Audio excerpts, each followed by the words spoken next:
What's up, everyone? It's the Interview Queen Alicia Toot here, and be sure to watch True Heel Heat.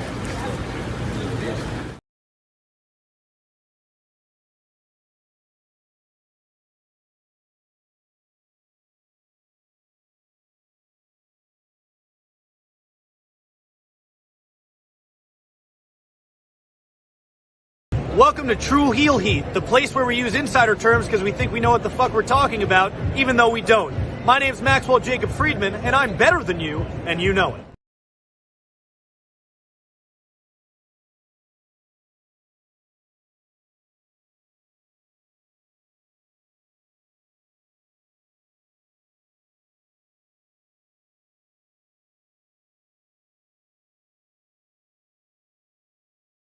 What's up, True Heel Heat? True Heel Heat. What's up? True Heel Heat. All hands is on me.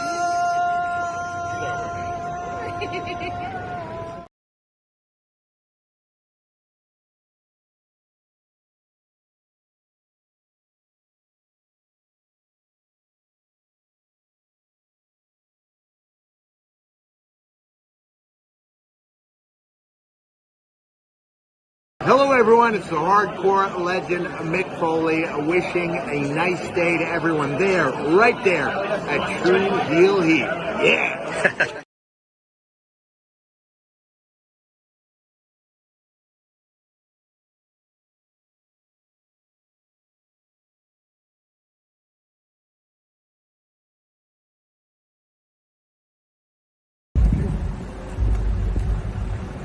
Yo, what up? You know what it is. It's your boy AJ Francis reporting to you live from New York City, the birthplace of hip-hop. And I'm telling you that I'm only tuned in with True Heel Heat Wrestling. Holla at me.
Hello, hello, hello. It is me, your True Heel Phenom, SP3. We are live on the True Heel Heat, YouTube, Facebook, and Twitter for AEWramble, episode 149, where the breast wrestle. We're here to review the June 5th, 2024 edition of AEW Dynamite as only we can. And of course, to do that, I am joined by the man of 54,000 subscribers. You go to him for your TV and movie reviews, as well as your honest criticisms of Tony Khan and All Elite Wrestling. He is Jimmy Macram. Hello, ladies and gents. How are you? Hope you're having a good day, I suppose. Yeah, you know what? Have a good day. Have a good day. It doesn't affect me one way or another, so you know what? Have a good day. Sure. Already. I love how you start off every single week, every single show, always in a pleasant way, in your own way. But yes, we are here once again for AEWramble, the best AEW Dynamite review on wrestling YouTube, #1 in the land. So we appreciate y'all for joining us live. We appreciate y'all if you're watching us on demand. Remember to show your appreciation back the simplest way possible. You just drop the thumbs up on this video. You can also share this video with all your wrestling fans, friends, and family on all your favorite social media platforms. If you are new to the True Hill Heat YouTube channel, hit that subscribe button, hit the bell to stay notified for all the great content here. This is our first time for AEWramble since we hit 15,000 subscribers. So thank you for everyone who's been supporting us, who's joined up and subscribed to the YouTube channel because of AEWramble. We appreciate you for that and appreciate all the love and support as always. But most of all, we love to interact with all of you here on the channel. So sound off in the live chat. We love to highlight all your comments, but we will try to highlight as many as we can. Most of all, we will highlight your super chat donation. Any dollar amount matters. We appreciate the support. It goes back to all the contributors that you see on screen with us here, like Jimmy Macram and myself. I have 2 kids. I appreciate that. And you are putting some food in my kids' pockets with the super chat donation, or my kid's mouth, excuse me, with the super chat donation. And I always appreciate that. We got in the chat Hayden Lee, who says this episode was very bad. LOL. Well, first of all, hello to you too. And secondly, Jesus, like really, like right off the top with the negativity. Oh, let me bitch and moan. We got Big Hero Chris, who says more Mina, please. Any episode with Mina cannot be very bad. All right, you fucking creeps. We got it. She's hot. Get it. You say that like you're not attracted to Mina Shirakawa. Yeah, I guess I am. Every black man has an Asian fetish. Anyway. Oh my god. Super Swerve. This is like Swerve squared. Super Swerve. That's a new one. Our driver finisher says it was a great episode with Jericho sprinkled around and the ratings king, Jeff Jarrett's Jay Lethal. Oh my god! What? Jeff Jarrett's Jay Lethal. Wait, Power driver finisher. You have to realize how that sounds. It sounds like Jeff Jarrett owns Jay Lethal. Does he not? I don't know about you, but I don't like the implications there. All right, sure you don't. We got Eric Isaac. He says, forget Rhea, Dom, and Liv. The real love triangle in wrestling right now is Tony, Mariah, and Mina. I called this. Thank you, ladies and gentlemen. I called the love triangle from the first week. Mina came out and made the save for Mariah. I was like, he called it. How impressive is that? First thing she does is kiss her on goddamn TV. Yeah, I would hope so. I would hope you called it. Hey guys, thanks guys. Hey guys, the best catchphrase in the business. Big Man Dog says, "Hey guys." We also got Power Traffic Finisher who says, "Hey guys, thanks guys." I feel so bad. People who hated it. I loved it, so I feel bad if you hated it. I feel so bad. I was like, we've been talking more and more every week during Dynamite. And this week, all we kept asking each other is there something wrong with me that I love this so much? I was like, I don't get it. This is the greatest thing ever. Why don't you all see? Don't you see? Like, why doesn't everybody realize he's playing 3D chess? He's playing 3D chess. Oh, we got Ricky who says, I can finally catch y'all live, the GOAT Show. Thank you, good sir. We appreciate that. Appreciate the kind words. We also got Tyrone Kid in the chat who says, hello, SP3 and Jimmy Macram. Oh, excuse me. New nickname. All right. I see you. I don't get a nickname. It is a nickname. You were born SP3? That seems weird. That's my initials. Yeah.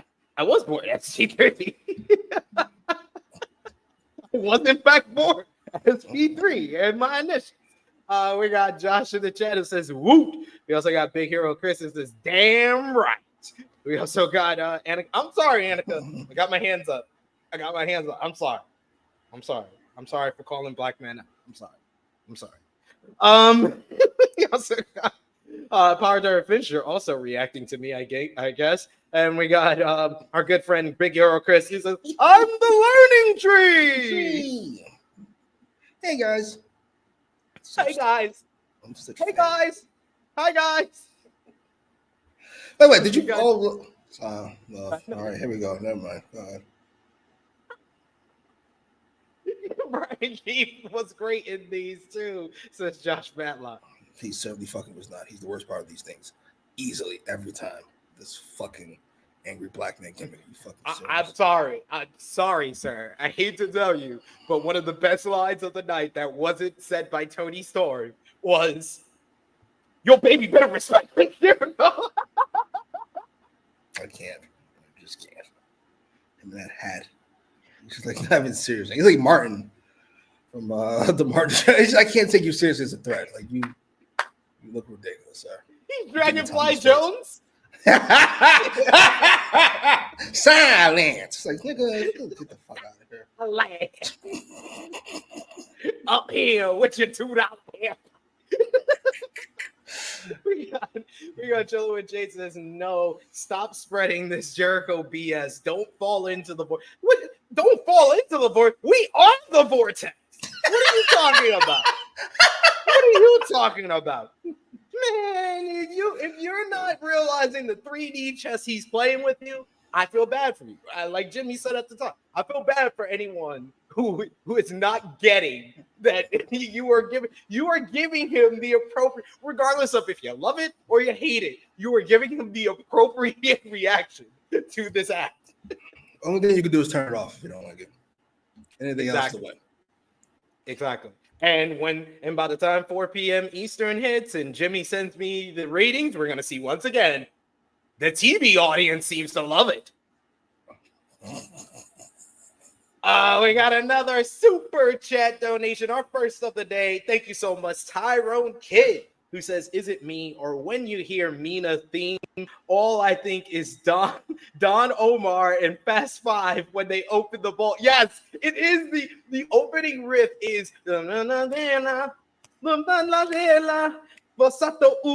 it's that theme song from Fast Five. I think about Fast Five's ending that played that song a nonstop at the end. Jesus fucking Christ! All of those Rock Fast movies blend together. I couldn't tell you the difference between 5 and 7 or whatever the fuck. Tyrone Kidd. 5 was the first one. 5 was the first one with The Rock. Okay. Sounds right. Well, he's like, sure. You said it. We got Jason Curry in the chat who has a question for us, saying, "Hey guys, I have a question. Nothing against Swerve, but is it me or have the past few matches, I guess, just seemed like carbon copies of each other? Just seems like they are getting a little stale. Thoughts?" He does wrestle too much. I think man. I mean, yeah. I will say that as the AEW World Champion, I hope that's the last singles match he has before Forbidden Door. But no, I don't think they're the same, especially last night where both me and Jimmy were shocked at the finish of the main event. Yes. Holy shit. House call. Oh Jesus, we got another 5 minutes to go. Get to it. It was over. Holy shit. And the whole story of the matchup was him trying to hit the house call. He tries to hit it in the opening minute, then he misses 2 more times, and then the finish is he misses one, he fakes, hits him in the knee, and then hits one, and then finally hits it. That was the finish. You got to understand the story of the matchup. I strongly disagree with this. I don't think it's getting a little stale, but it needs to be less in ring with Swerve as the AEW World Champion. I will agree with Jimmy there. We got Big Man Dogs. He says people gave Jericho an inch last week by saying his segment was good, and he took a mile. I'm all here for it. Absolutely. That's all he needed to hear. You liked it, huh? All right. Let me give you 5 of them this week. Oh, Jesus. 5 and 30-second intervals. I was here for it. Our Jeffrey finisher says, I'm kind of confused how Jimmy likes the Jericho stuff. I like my wrestling ridiculous. Jericho's not the star of the show. He's not the main champion. He's just a comedy guy. I can watch comedy guy be comedy guy all day. I don't like my main guy being comedy guy. That's a terrible idea. Yeah, I agree with you. I feel like he's in the right place, in the right place on the card as a mid card champion, if you call it that, with the FTW title. But he's just appropriately annoying, and it's just frustratingly good at it. It's just frustratingly good. We got Tyrone Kidd. He says Brian Keefe has the face of Ice Cube in 21 Jump Street. He does. He does. Except that. Except with the cowboy hat, basically. Will Chisholm with a super chat donation. I forgot for Tyrone Kidd. Here's for Tyrone.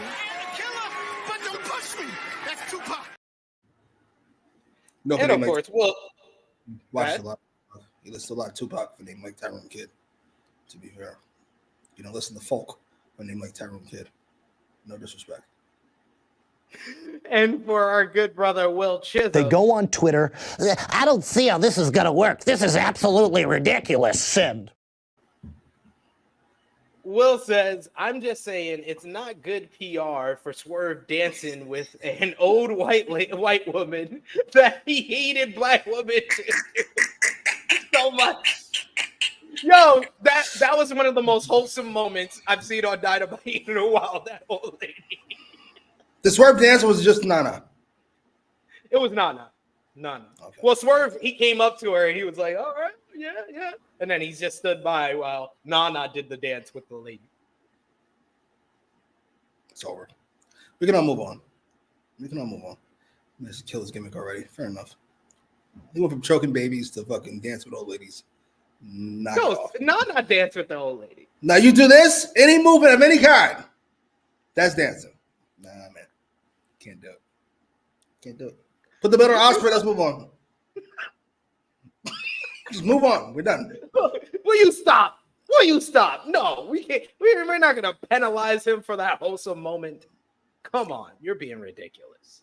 That's a lot of old black ladies in the crowd, I assume. They weren't in the front row. I bet they weren't. He put his grandma up in the cheap seats. Absolutely. Go ahead, Swerve. Whoa. We're not doing that, sir. The words and opinions of Jimmy Macram do not necessarily reflect those of True Heel Heat, its viewers, or affiliates.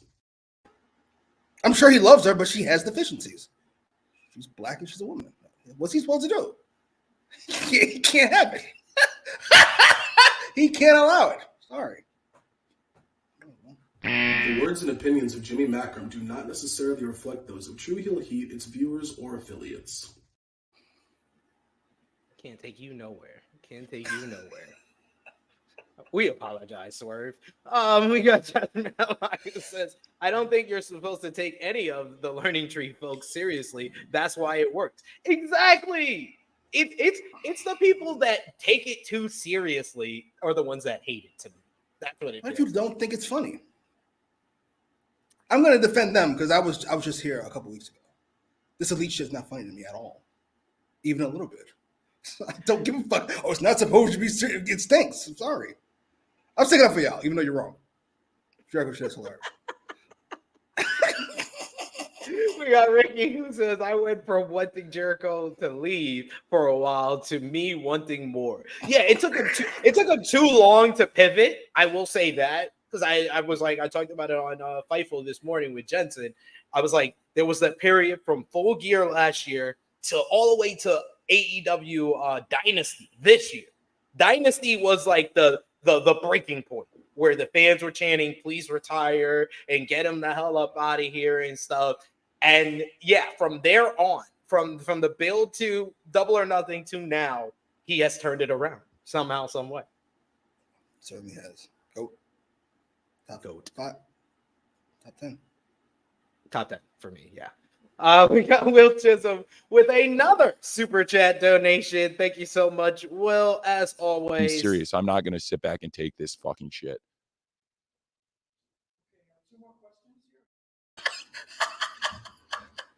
Will says, I finally get why Liv wants Dirty Dom. He's a jailbird and she's a jailbird. Hello. They gotta stick together. Hood rats gotta stick together. He knows about that life. Man. So that's my favorite Raw in a long while, by the way. What, this past week? Yeah, long while. 2 hours flew by. That's not the main event, which I'm sorry. I know I keep saying it every week, and I'll say it next week. Fucking Damian Priest is not a world champion of any kind. I'm sorry. It's not my fault. I know everybody's hurt. Got nothing to do with me. He's just not a world champion. Rey Mysterio is not worthy in 2024. Sorry. I don't know. There was just something off about the last 2 weeks of Raw. Like, I like the Liv and Dom stuff. That's the stuff that I enjoy, and I like how they're playing it off. And the Gable and the Alpha Academy continue to be a hit. And Braun Breaker, the bill for Braun Breaker has been fantastic. But like, yeah, when the main event is Damian Priest and Rey Mysterio, a match I've seen probably one too many times, and I only think I've seen it like twice or 3 times, but I think that's one too many times. And especially when now he's the world heavyweight champion, and the Drew and Priest, it felt like, oh yeah, like when Drew attacks him from behind at the end, it's like, oh yeah, he is getting a shot in a week. I can't wait to see what they do. I heard Rollins and Punk are both on their way back, apparently. Rollins looked like he's on his way back. He was lifting some heavy weights on his Instagram this week. So nice. And Drew's pretty much back at this point. I mean, with those 2 guys back, we're knocking Priest back where he should be. 5, 6, somewhere there. Not 1. Certainly fucking not. I'm sorry. And I feel overall that it was just too much Judgment Day on this week's show. It was a lot of Judgment Day. Yes. A lot of Judgment Day. And I said this on Twitter, and I will say it here. I asked the question, and this was a serious question. I was like, what other than the Bloodline long-term stories does Triple H have going on right now? And someone said the Judgment Day's inner dissension. I was like, that shit's been going on for more than a year without any progression. That is not long-term. That's not long-term storytelling. That's telling a story too long. If they tell the story is unfolding. It's not going the way I want at all, even a little bit. They get dissension, then they make up. Then it's different people descending and they make up. Then that's a story. Not what I'm particularly interested in, but it's a story. Someone said damage. Someone said damage control, and I was like, oh, okay. To each his own.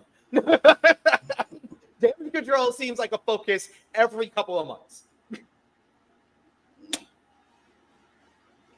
I'm sorry, I can't get past Damian Priest. I'm sorry. I was trying to think of a fix for Judgment Day. I don't have one. It's just everything revolves around making Priest this big baby face out of it, and I refuse. No. Why are you not on the Priest bandwagon? He's from New York like us. Fantastic. He's talented. He's just, some guys don't have it. Just don't have it. He's got the size. He's got the look. I listened to him talk. I went, oh. He wrestles. He's fine. He's really good. He's a really good Intercontinental Championship ass nigga. Intercontinental champion ass nigga. It's a quote. Frantic World says, I like world champions to have plenty of matches, not show up and cut 15 to 20 minute promos. It's because you're an adult. Your world champion being too fucking accessible is just wrong. It just is. I'm sorry. I don't know how to break the news. That's why MJF is better than fucking Swerve. Sorry. As a champion, I mean. Sorry. Annika says, if we have learned anything from Seth Rollins' reign is have people actually fight for your title, not given opportunities easily. Did you like Seth's reign? Him wrestling every 12 seconds? Oh. All these bums. Against a guy who lost, and the one that was the trigger for me was Braun Breaker, and I love Braun Breaker, but he just lost to Carmelo Hayes for the NXT Championship, and then turned around, and his next match was him challenging for the World Heavyweight Title. That instantly brought it down that he lost for the developmental World Title, and then challenged for the main roster World Title. That automatically brought it down for me, and it never recovered in my eyes. Outrageous. We got Jilla with Jace. He says Jimmy never fails. We also got Tyrone Kidd saying back-to-back horns. I actually re-listened to back-to-back. I've been re-listening to diss tracks because I've been seeing like ranking lists, thanks to Kendrick and Drake, of different diss tracks. And back-to-back was in someone's S tier, and I was like, I had to listen to it again. It is a good song. It's a good song. It's just it's a great song in the moment. It's a good song. Yeah, otherwise. I don't think it's an S tier diss track, even though it wins a Grammy. I think it won a Grammy. I think that's the reason why the person put it in S tier. I think it's like an A tier, just below S tier. It's an A tier type of. What's else in the A tier for you then? I got to hear what these sound. Or what's in S tier for me? No. S tier is the highest. S tier would be No Vaseline, Hit 'Em Up, Ether, Not Like Us. That's an S tier song. Yes, it's S tier. It's already S tier for me. And Meet the Grams is already S tier for me. This is blasphemous. This blasphemy against Euphoria. I'm finding more and more gross. And it's only you I'm hearing it from. And I'm getting Euphoria is in my A tier. Euphoria is the best song of that whole fucking from both sides. It's fucking splendid. I mean, it's great. It's great. It's probably the most re-listenable outside of Not Like Us. Not Like Us. I listen. I got my wife annoyed this week when I listened to an hour of Not Like Us over and over again because it's so re-listenable. It's so catchy. I have my kids say it. They not like us. Oh they not my like god. That's all they're saying. That's heinous. Oh my god. We got Jason Curry who says Dom is her dealer. She trying to get a discount. She does seem type. That would be her dealer. All she need to do is wear some short shorts. Her dealer be like, "Oh, you can have one for free." Tyrell King says, "You slander on Priest so close to the Puerto Rican Day Parade. Shame on you." Apologies, sir. It's not your fault. It's not your fault. Punk is hurt and Drew's hurt and fucking Gunther's fuck. I don't know where fuck Gunther is and Brawls is hurt. Is that your fault? Gunther was like, "Y'all make me go to Saudi? I'm taking a week off." You don't need him till August. Just fuck it. I'm out. Yeah, no, it's not his fault. But you great match with Kaiser and Sheamus. That was also one of my. That was great. Yeah, that was great. Finn and what's called was great. Dragon Lee. And I could watch Braun Breaker fuck people up all day, but it's just Priest. I'm sorry, being held back by the main guy. And this is a shame. And what the fuck is Awesome Truth still with these tag team titles? Like seriously, they're not doing a damn thing. It's ridiculous. It's ridiculous. What are they supposed to do? Get them the fuck up out of here. Yes, I'm sorry. That's my point. Get them the fuck up. Why do they still have? They should have lost the titles on the Raw after Mania. We got Josh Matlock who says Damian's booking has been bad. He's winning, but not on his own merit. He should beat Ray with no help. That was frustrating. Absolutely agree with you there. Like, you're the world heavyweight champion. You need help beating a guy that's like 3 feet shorter than you. I agree with the last 2 seasons. Those first 2, I don't agree. His booking's been of Damian Priest quality. He's winning, but not his own merit. What's changed between before he's the world champion and now? But he learned how to fight all of a sudden? No. This is did he lose to Bad Bunny? Am I thinking about somebody else? Would you all knock it off? I love this. You win the title, all of a sudden you're this world beater. No, nigga. You just a fucking loser with a belt. Sorry. You were Jack Swagger. Yes. I'm sorry. Man, Annika makes a good point as well. It's just a bunch of mid-carders. They need a top star on Raw, and then not soon to be top stars. Yes, like if you look at the top, I don't know, 6 names in WWE, none of them are on Raw at the moment. Cody, Roman, Punk, Rollins, Rhea, and Becky. None of them are on Raw. Sorry, not their fault, but hey, what do you want from me? I can only watch Sean Gibbon. Sorry, Triple H, you're watching. See, you pinpointed what's been up, what's been wrong with the last 2 weeks of Raw for me. Like it's like I don't want to watch a show full of mid-carders. I already watch NXT on Tuesday. I do not. I'm afraid I'm going to see Sexy Red, so I don't watch. I refuse. Sorry. All right, which show was awesome, though? Paige. Oh, Paige was great in that segment. He's so natural on the mic. It's just he's light years ahead of everybody else on that show. And he said the point of why they need to sign him. He's like, y'all lost like 8 niggas in the draft. Like, I love him saying that. He's like, y'all lost all y'all best people in the draft. Y'all need me. That's wild. That was great. Annika says, like, as much as little girls wanted Liv to win, she's not big enough to carry the division. Besides Dom, name me one match you're looking forward to. That's very true. Like, I love her character now. It's fantastic. It's just how long do you stress this out until Rhea comes back? Once Rhea comes back, it's over, right? Rhea just kind of crushes her. Yeah. Unless she has a Judgment Day, I would imagine. We'll see.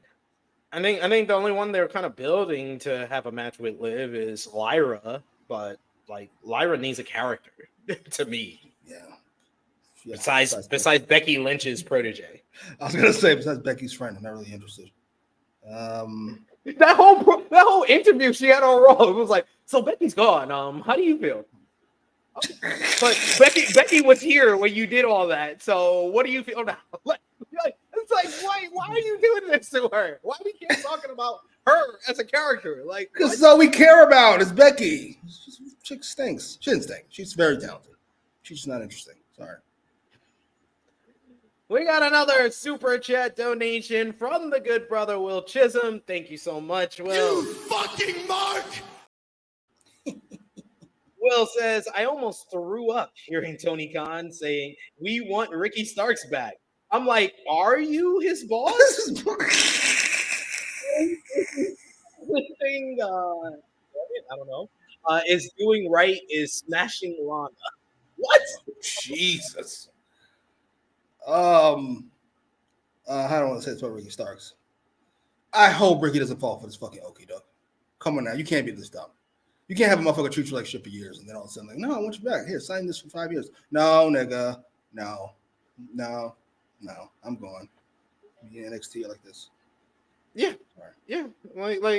I think he's another guy that would instantly go to the top of the card on NXT. If Ethan Page gets a top slot, I'm pretty sure I get a top slot. No disrespect. Knock it off. Oh, we got also in the chat.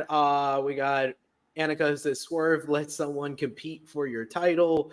We also got Big Man Dogs says, I hate when champions give championship matches to jabronis. The Goofs can fight amongst themselves until they earn it. Right? What the fuck? I saw that shit on fuck. Matter of fact, I'm rather positive about Dynamite. So let me rant about fucking Collision. I didn't watch all of it, but I did see Roderick Strong and Tony Khan's fucking segment. What the fuck are we doing? First of all, we've established Christopher Daniels as the fucking liaison between him and Tony Khan. This motherfucker walks right past that cocksucker and goes straight to Tony Khan.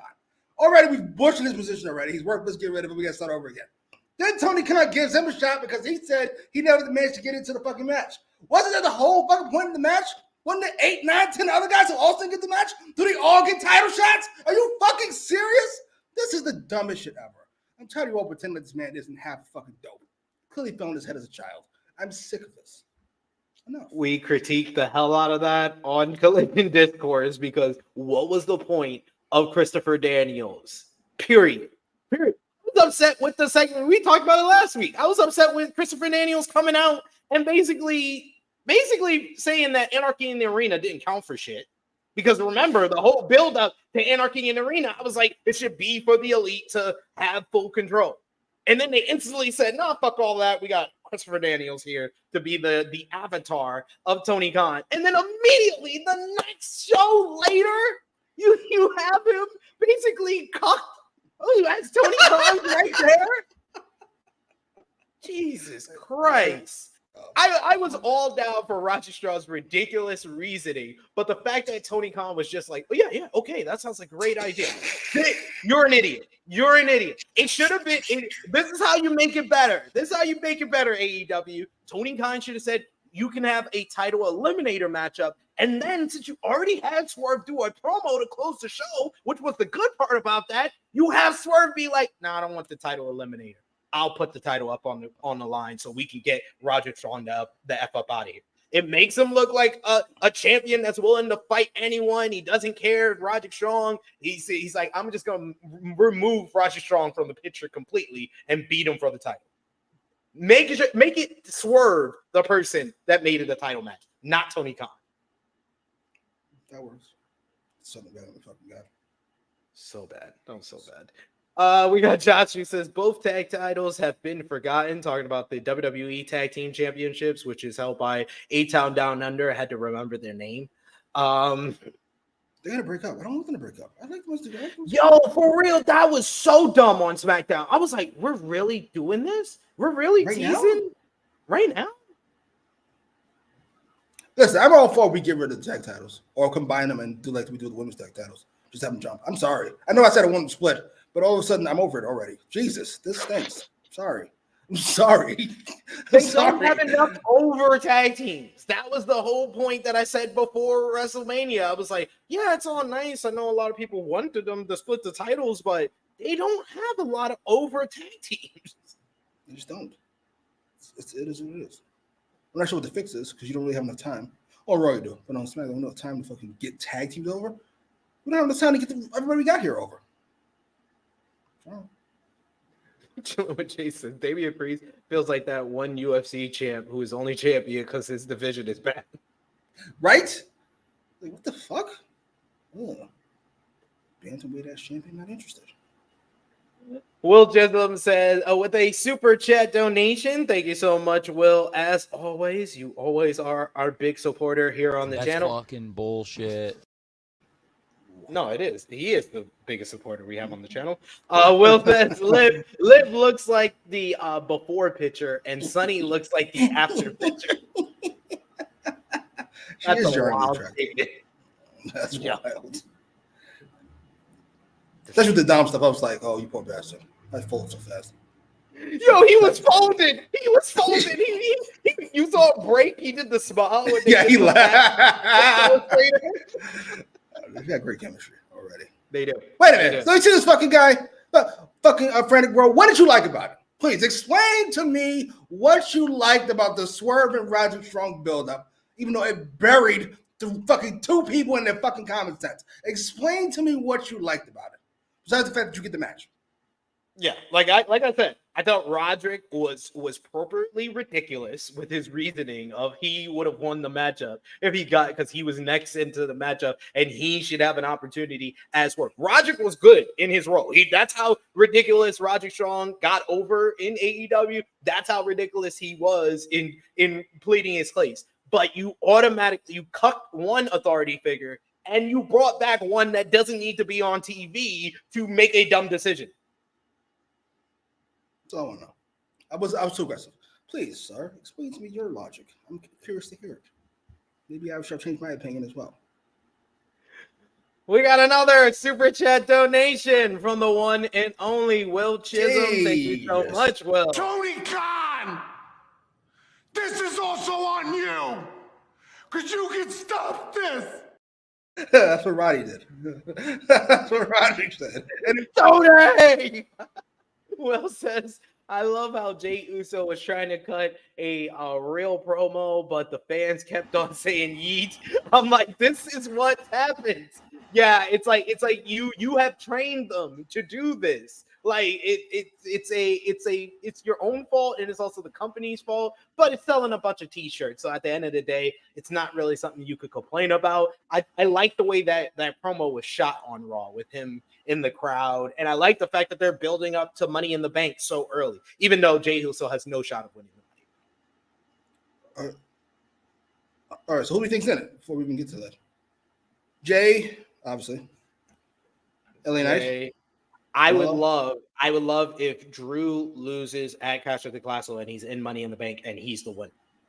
Because his whole thing has been he got cashed in on, he hates Money in the Bank, so it should once again be Drew being contradicting his own philosophies, and he wins Money in the Bank.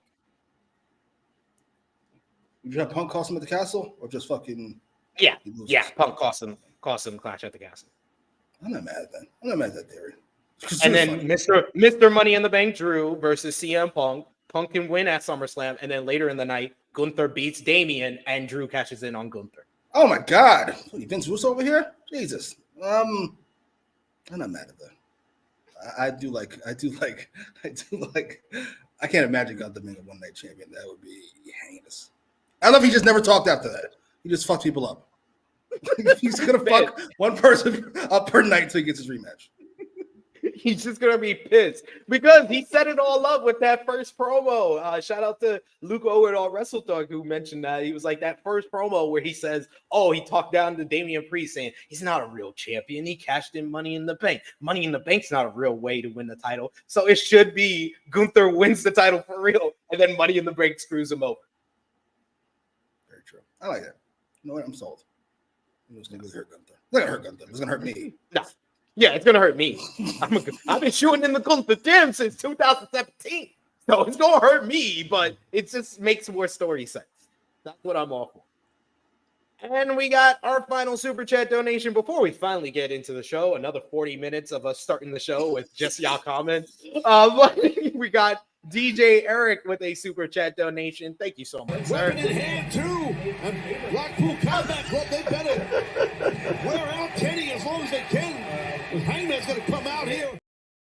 Most underrated wrestler in the business. Absolutely. It's the whole body movement on the soft kicks.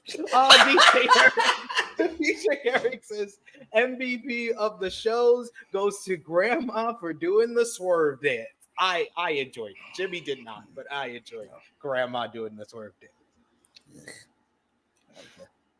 You hate wholesome moments. Just say it. Just say it. Fucking cultural appropriating ass grandma. Get the fuck out of here. Beat it. Beat it, lady.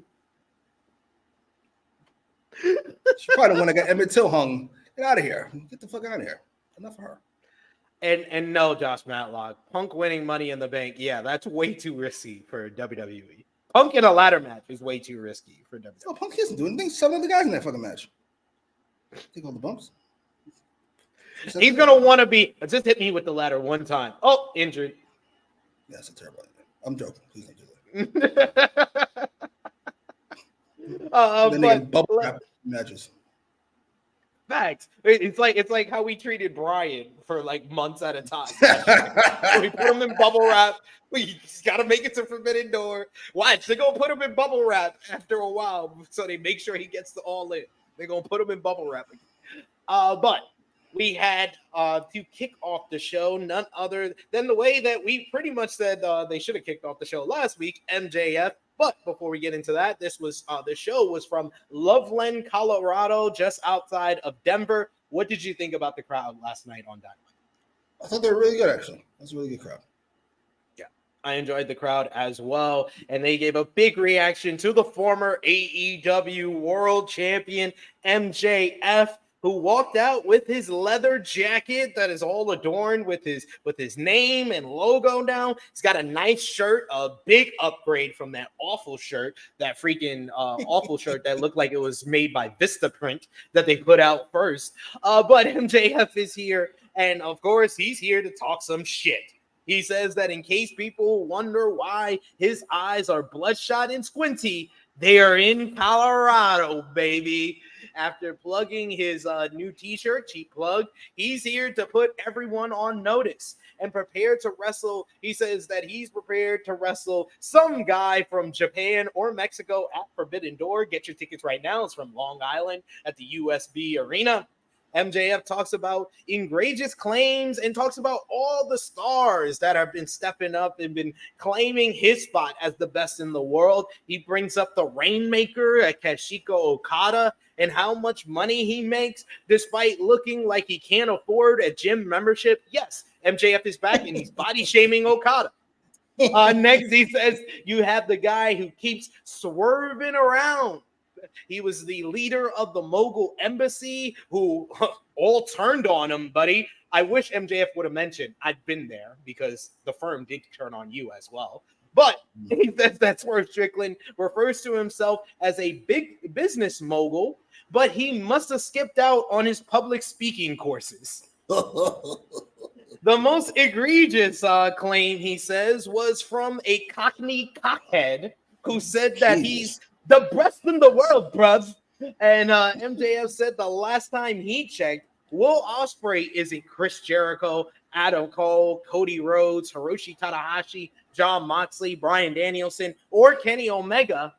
And he says the reason that he's not that is because there's a guy out here that has beaten and defeated each and every one of those people. And since Will Ospreay has never defeated all of them, it must be MJF.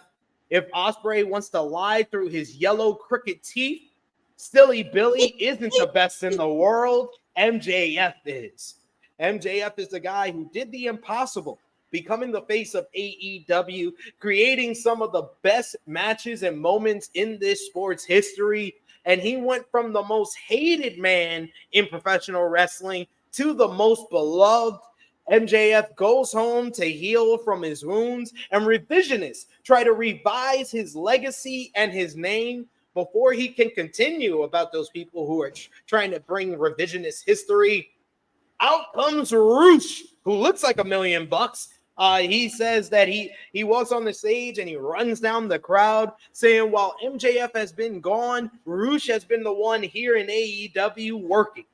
MJF gets a big celebration for his return, but where's my big celebration? Where's my big moment? Rush said he's going to take his moment, and he hits his tagline, when you mess with the bull, you get the horn. MJF said he understood none of that, but said while the Mark Tony Khan was running the show, it wasn't good, but with the Elite in charge, it's even worse. MJF said Rush comes out in his dime store suit and said he's looking dry, similar to what he's made every woman he's been with in his life. MJF said some would call Rush a Nepo baby for having his family and his father a great Mexican wrestler. But then MJF says, but the difference between them and Rush is that Rush has accomplished so much. He says that he sold out arenas throughout Mexico and it became a big star there. And then ever since he's come to AEW, he has bloody and bludgeoned every single person he's been in the ring with. But the problem with that is that MJF isn't one of the best. He is the best. MJF ran down Rush in Spanish before Rush hits the ring. He comes down and a fight is on. It gets very physical, very intense between the two men, which leads to Christopher Daniels coming out dressed as Adam Pearce to separate the two men along with security. They break them up. Both men break free and start fighting some more. This felt rightfully intense, a nice way to kick things off. And I thought this was an entertaining open to the show with MJF starting a feud with Rush that I think will go down in the Owen Hart Cup, as MJF teased heavily he is going for the AEW World Championship in his promo before Rush come out. But I thought this was good. What did you think? Yeah, it was good. MJF is always great. It was I've been begging for him to come back. He came back in all of his MJF glory. He did not tone it down even a little bit. He ran people down. I'm all here for it. Fuck him. Well, I got it, but Swerve deserved it. And he put himself over while saying completely ridiculous things. I was here for it. Then here comes Rush. A bit of a downgrade. Quite a bit of a downgrade, actually. It's not quite as bad as Rollins calling out The Rock and Roman and then getting Solo, but it's not that bad. But you can't mention Swerve and Ospreay, then here comes fucking Rush. Sure. Rush was fine. The brawl, fine. I didn't realize how small MJF is. He's really small. I know Punk accused him of having lifts in his shoes. I think he might be telling the truth. Because he was like, Rush is significantly bigger than he is. And Rush is the biggest guy in the fucking world either. But he's so good, it won't matter. Ever. He's that good. Yeah. Vince isn't in charge anymore. It doesn't matter. Big Man Doug says Kip Rush came out and the crowd went mild. It was like, really? King Potato says, well, when the fuck was the last Rush match on Collision? Rampage 2 weeks ago. Jesus, who did he face? Yeah, that was my big nitpick of Rush's promo, is that he said, I've been here working. My dude, you've only had 3 matches in 2024 since MJF. I thought he was hurt. Yeah. But don't say that MJF has been gone and you've been here working when you just came back. Very true. I was like, you say so. All right. Frantic World says, Rush versus MJF might be a good matchup. It just doesn't need to be prolonged. Like I said, I think it should be first round of the Owen Hart. Oh, yes. Yes. That's what I wanted to say. Did you say that last week? Yeah. Yes. First round. Get this shit over with and let's move on. We got Big Man Dogs in the chat. He says, has Rush been working hard? He's had 8 matches in all of 2024 and only 3 of them in AEW, Rampage, and Collision for a combined total of 12 minutes. Oh my God. The Saddam Singh schedule. Absolutely. You got that Saddam Singh schedule going on. How you been working? Like, I wish MJF would have been LA Knight in this moment and been like, how you been working, bro? Like LA Knight would have said it. LA Knight would have been like, you haven't been working. Poor Mello. It's over. Sorry. Don't say that. Don't do that to Mello. Don't do that to Mello. Listen, I've been having this thought percolate in my brain since his fucking the Trick Williams run, where we found that he was more talkative than usual. And I was listening to him talk, and I'm like, yo, I don't see it. I don't think I see it. He's Ricochet. I'm sorry. Why? Because he wears sunglasses and puts on a leather jacket? He's not Ricochet? You don't fool me. I'm sorry. You're really interesting. He has charisma. Does he? But Ricochet has a certain charisma, but it's a quiet charisma. Him. That's charisma? You're just scowling. All right. He really needs to move off that. Trash. That's a wild thing to say. After he walked away. That could have been scripted. I felt harsh. Like, oh, trash. LA Knight got no chill. No fucking chill. Oh my God. We get a video package to hype the main event. We see Roderick Strong training, climbing up a mountain alongside the Undisputed Kingdom. And he says that tonight is his night to claim the AEW World Championship. This was really well done production-wise. And I always like hype for the main event myself. I'm really glad Roddy's getting this push. That Kingdom thing was a big failure, but I'm glad Roddy's getting this push. I feel like they've been leveled out to where they should be. Roderick Strong and 2 guys. Yeah, absolutely. For the time being, Roderick Strong is the best worker and the best character in that group, and he's single-handedly keeping them on TV. I won't say he's getting them over, but he's single-handedly getting himself over. He's over, but the group is at all. Him and Leo Rush on Saturday was really good as well. So I'm a fan of Roderick Strong and his work as of late. His record should have been the reason why he said I should get a shot at the AEW World Championship. I lost to everybody except for the number 1 contender, and I also was supposed to be in that Casino Gauntlet. That he should have completed it all. That would have presented a better case for Tony Khan to say yes. Sure. I love dogs. I guess breaking news here. Penta is a free agent in a few months. I think he's the type you have to re-sign with AEW. Yeah. Where are you going to go? We got enough of you already. I mean, they got enough of you already. You got enough of you here too, but you know what I mean? Like, you're not being used poorly here. No. I mean, there's no real reason to complain. No. I just wish that Lucha Bros was back in the tag team division, though. Oh, agreed. We got Josh Matlock who says, I don't think it should be part of the Owen Cup. It should be a one-off Dynamite main event. Those 2 things aren't exclusive? Yeah, those 2 things aren't exclusive, sir. What are you talking about? You just don't want Rush to be in it? Why? Why not? Wait, you don't want Rush to be in the Owen Hart Cup? And also the whole thing is I think it should be in the Owen Hart Cup because I think the Owen Hart Cup is going to start at Forbidden Door, and that gives MJF a Mexican wrestler to face that doesn't belong to another promotion. Oh, fantastic! I'm not sure if I was CMLL or fucking JPW. I want to put MJF in a few of my guys. Exactly. That's what I said. That's why. Hey, he said he was going to face someone from Mexico. We checking off the box here. Another AEW versus AEW match, but it's another one that you are blurring the lines a little. I don't need fucking MJF shitting on CMLL for 4 weeks. Hard pass. Yeah, we're gonna. We're good on it. We also got in the chat here, Big Man Dog says, it was over for me when I saw Carmelo and Orton have a scene. Oh, shit. The size difference was ridiculous. I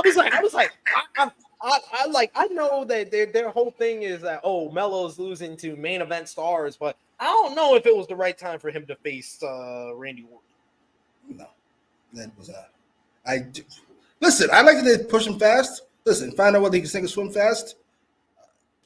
He's not one of those guys. I'm sorry. Stand next. Randy Orton's a gigantic person. You forget how big he is. He used to be rather lanky, but now he's tall and gigantic. Mel, it just looks ridiculous. A toddler. Sorry. It feels like the second out of 3 weeks, Josh Matlock. You hitting us with the bad takes early. I think you're going to get better as the show goes along. He says, I like the Roddy training video, but I think it should have been closer to the match. No, you need hype for the main event throughout the show. This is a quick reminder. This is what the show is being built on. The main event's happening later. You do it right after the first segment.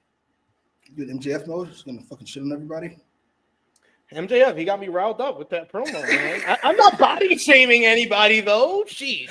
Body shame. He's a grown man. He's not fat. He's just a mess. How is Okada a mess? That's ridiculous. Look at him. You have that much money, that much fucking time, clearly. You should be ripped to the fucking gills. You shouldn't be just some guy who took his shirt off at the beach. Sorry. You shouldn't be some No, guy. We're not doing this, Skip. We're not doing this, Skip. The words and opinions of Jimmy Macram do not necessarily reflect those of True Heel Heat, its viewers, or affiliates. MJF said it, not me. You know we love you, Josh. No worries. We got a super chat donation once again from the good brother Will Chisholm. Will, he's like, I'm making up for May. May was away for a while, but I'm here now. Listen up, you prick.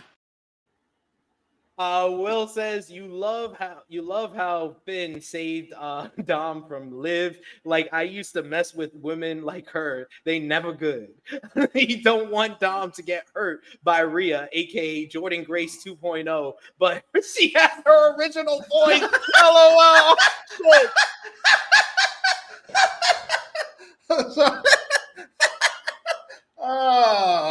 That's way. Sorry. I love how everybody pretends like they don't hear it. Sure. Thank you, Witches. We're going to pretend we're not out of our fucking minds here. She sounds like she smoked cigarettes for fucking 40 years. Like, let's not pretend we don't hear her fucking voice. No, you're never going to be body shamed here, Josh. I got your back. I love you, Josh. We got Patriarch Finisher says, spare Josh. It's just clearly not much intriguing about him. No, there you go. And we also got Power Driver Finisher. He says, Roddy sounds like a California girl when he speaks sometimes. A bit whiny, but I like his wrestling. What a great call. Yeah, that's pretty good. I don't know why. He does like, and yes, facts. Will Chisholm is on a roll so far with these super chat donations. I agree. Jordan Grace. We kicked off with an MJF promo, and then we had an unannounced matchup. I would immediately message Jimmy Macram like, when were you going to tell me you're booking tonight's show? Like, an unannounced matchup? So, yes, we have a international title 4-way eliminator matchup. The winner of this matchup earns an opportunity at a Will Ospreay's International Championship on next week's show. It was Rey Fenix, Jay Lethal, Orange Cassidy, and Kyle O'Reilly, all different styles in this matchup. And I thought this was a really fun way to kick things off. You get Orange Cassidy, who's got his whole gimmick. I loved him going at it with Kyle O'Reilly as O'Reilly was trying to get Kimuras on him. And he just simply puts his hands in his pocket to block. And then O'Reilly kicks him in the chest. And Cassidy kips up with his hands still in the pockets. Great stuff. Great exchange between those guys. Also, Jay Lethal, he was here. Ray Phoenix is always great, selling the leg. No, but Lethal worked over the leg of Phoenix, which caused him to have some trouble throughout this matchup. It was just nonstop action everywhere you go. A bunch of "this is awesome" chants throughout. Lethal looked like he was on the verge of victory, hitting a lethal combination. He went for the lethal injection and hit it on O'Reilly. Lethal then went for a figure four on Ray Phoenix, who countered into a roll-up for the 1-2-3 to pick up the flash pin and victory. My only nitpick here would be that Ray Phoenix should have probably won in a stronger way to build him up for next week's matchup with Will Ospreay for the International Championship. But I'm sorry, I can't complain too much that I'm getting Will Ospreay versus Ray Phoenix next week. As Jimmy Macram messaged me during the show, this is either going to be amazing or a mess. And I said, it's either going to be amazing or Ray Phoenix is going to get injured. It's either one. I think it's either one way or another, but I think I'm going to go on leaning towards the amazing route with this one. Before we get into what happened in the post-match, what did you think about this matchup and Ray Phoenix picking up the victory here? Once again, I said you booked this matchup because you're like, oh, I would have picked different people than Ray Phoenix and these three losers. I was like, you need three losers for Ray Phoenix, and we got the outcome that we wanted. Very true. I'm very pleased. He definitely should have went stronger. But the match was fun. It was an AEW special. If you enjoy AEW stuff, you'll enjoy it. And I enjoyed it, to be honest, especially with Ray winning. As far as Ospreay and Phoenix next week, as long as you turn your brain off as far as selling is concerned, you should love the fucking match. I'll tell you that much. If you care about selling, if you're Bret Hart, you're probably going to hate this fucking thing. You think this thing is ridiculous. You don't understand all the Ospreay hype. But it will be fun. Absolutely agree with Joe Pearl. Once I saw Jay Lethal in this matchup, I was like, oh, I know it's taking a pin here. I didn't even think about it. Oh, right. Oh, you're here to take the pin. That's nice. That's nice of you to show. We got Alexander, who says that four-way matchup was my match of the night. I was not expecting Phoenix to win. I was hoping Phoenix would win, and he won. So I do have a complaint. And it goes across both promotions. I said both. There's not more than two promotions. That was over two, though. No offense. I'm sick of fucking four-way number one contenderships, four-way tag team matches, three-way fucking number. Enough. Don't you have two guys who are important enough to have a match? Just a thought. Just a thought. Or not. Just a thought.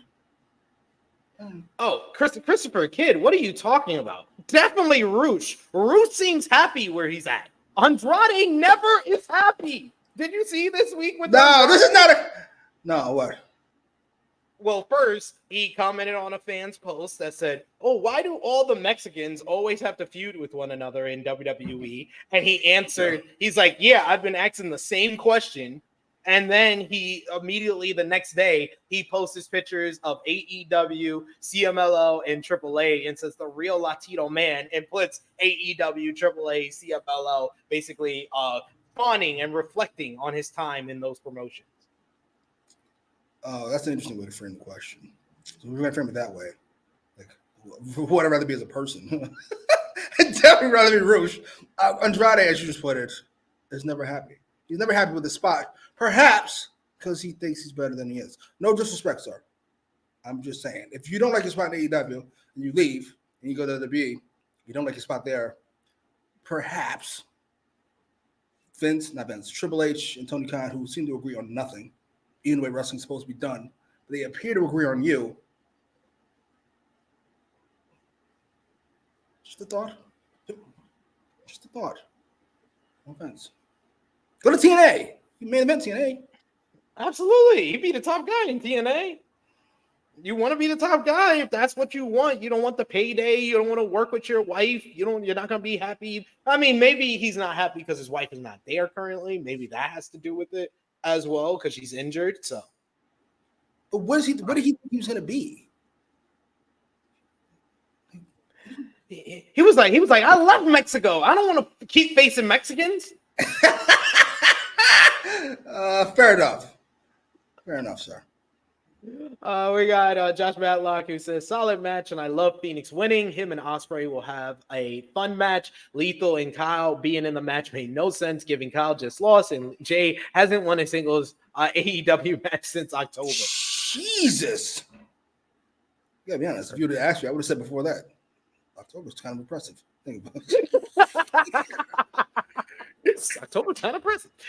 We got Frantic Rail says this was a fun 4-way matchup. We also got Annika who says, I like this. AEW was like, we're not going to do the casino elimination match each week. Well, so we'll just do a fatal 4-way where we didn't know the competitors going in. Very true. I didn't consider that. Yeah. Yeah, they was like, hey, it popped the rating. People were praising it. So we're going to do something similar, but not the same. And Frantic, oh my God, Frantic World, will you stop? Will you stop? You're phony as Tony Khan. You're as phony as Tony Khan is, you fucking motherfucker. We miss you. We love Ricky. You want to resign. No, you don't. And you don't miss Andrade. You just like fucking keep him from the competition. You stink. Exactly. Kind of awful, Frantic World. Perfect. Says too many talent. You're not gonna make everybody happy. Yes. It is what it is. You should be happy with the paycheck. I think that's what Triple H is thinking is with Andrade. Right? Here, we're gonna have you face Apollo Crews again. Fuck you. Dude. He reaches. I think he's complaining about his spot. He just reaches into his pocket and pulls out money and just slaps on top of the head with it. Shut up. Like, how much to shut up?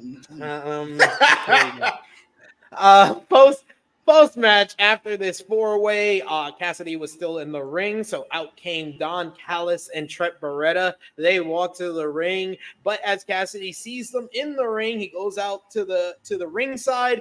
Callis hands Beretta a chair while Cassidy grabs a steel chain from under the ring. He wants a fight, so he gets into the ring, but out comes Chris Statlander from out of the crowd. She stood in between the two of them. Stokely Hathaway, then we hear him on the mic, and he says Statlander will put her foot so far up Cassidy's ass, he'll be coughing up shoe leather. Statlander pops this dude right in the mouth. That was not a slap. It was not a punch. It was a pop when she hit him right in the mouth. Oh my God, that was great. So it looks like Cassidy is getting upset, but before he can get up, we hear the music of Willow Nightingale making her return. She sprints out from the back. Statlander and Hathaway bail as Willow checks on Orange, and Stokely jumps on Statlander's back and gets a piggyback ride up the ramp. They did show an AEW online exclusive that had Trent and Statlander and basically explained everything. All my questions that I had about everything, they basically answered it, where Statlander was basically talked about how she always wanted to be Orange Cassidy's best friend. She said that when she was injured, she actually went on a flight and was there when Orange Cassidy won the international championship. And even though she was TBS champion at the time, she was part of the crew that helped Cassidy up the ramp bleeding when he lost that title. But when she lost the TBS championship, when she was going through all her losses, Cassidy wasn't there for her. And Trent was like, see, he's a narcissistic son of a bitch. But I was there for Chris. So that's basically what Trent said to Statlander all those months ago when he was first feuding with Orange. He was like, who was there for you when you lost the TBS title? And that's why Statlander called him her best friend. That'd be nice to get on TV. Yes, I guarantee you that was good, and it was storyline progression. They do this all the time. Whatever the All Light exclusive or social media post that was good and a part of the story, they're gonna put it on either Rampage or Collision this week. I hate the way they switch two shows. It's so annoying. Did you decide what they are? Are they all separate? Is it one long story? Just pick one. You can't have it all. Sorry. I wouldn't say. Willow's back. First of all, win. Number one. I don't know if I love her coming back here in this spot, especially with Orange Cassidy. What's called just mentioned he was not mad at mixed tag team belts. I'm a little concerned. I'm not gonna lie to you. I'm a little concerned. I'm not here for that at all. Me either. Me either. Whatever. And this is a personal rivalry. I don't think it needs mixed tag team titles. Where it's a personal rivalry, you could do the mixed tag team matchup. I would even accept it at like Forbidden Door, a mixed tag with these two, just to close the book on Statlander and Statlander and the best friends and everything. Yeah, they move on. This is about Willow and Stat. It's the only people you care about. Well, I care about at the very least. Can't believe how good Willow's gotten. But we'll get to that later. She's a promo coming up. Yeah. We got Patriarch finisher who says Andrade to help elevate talent in NXT. Oh no. You think you got a bad Andrade now? You got a way worse Andrade if you put him in NXT. Good Lord.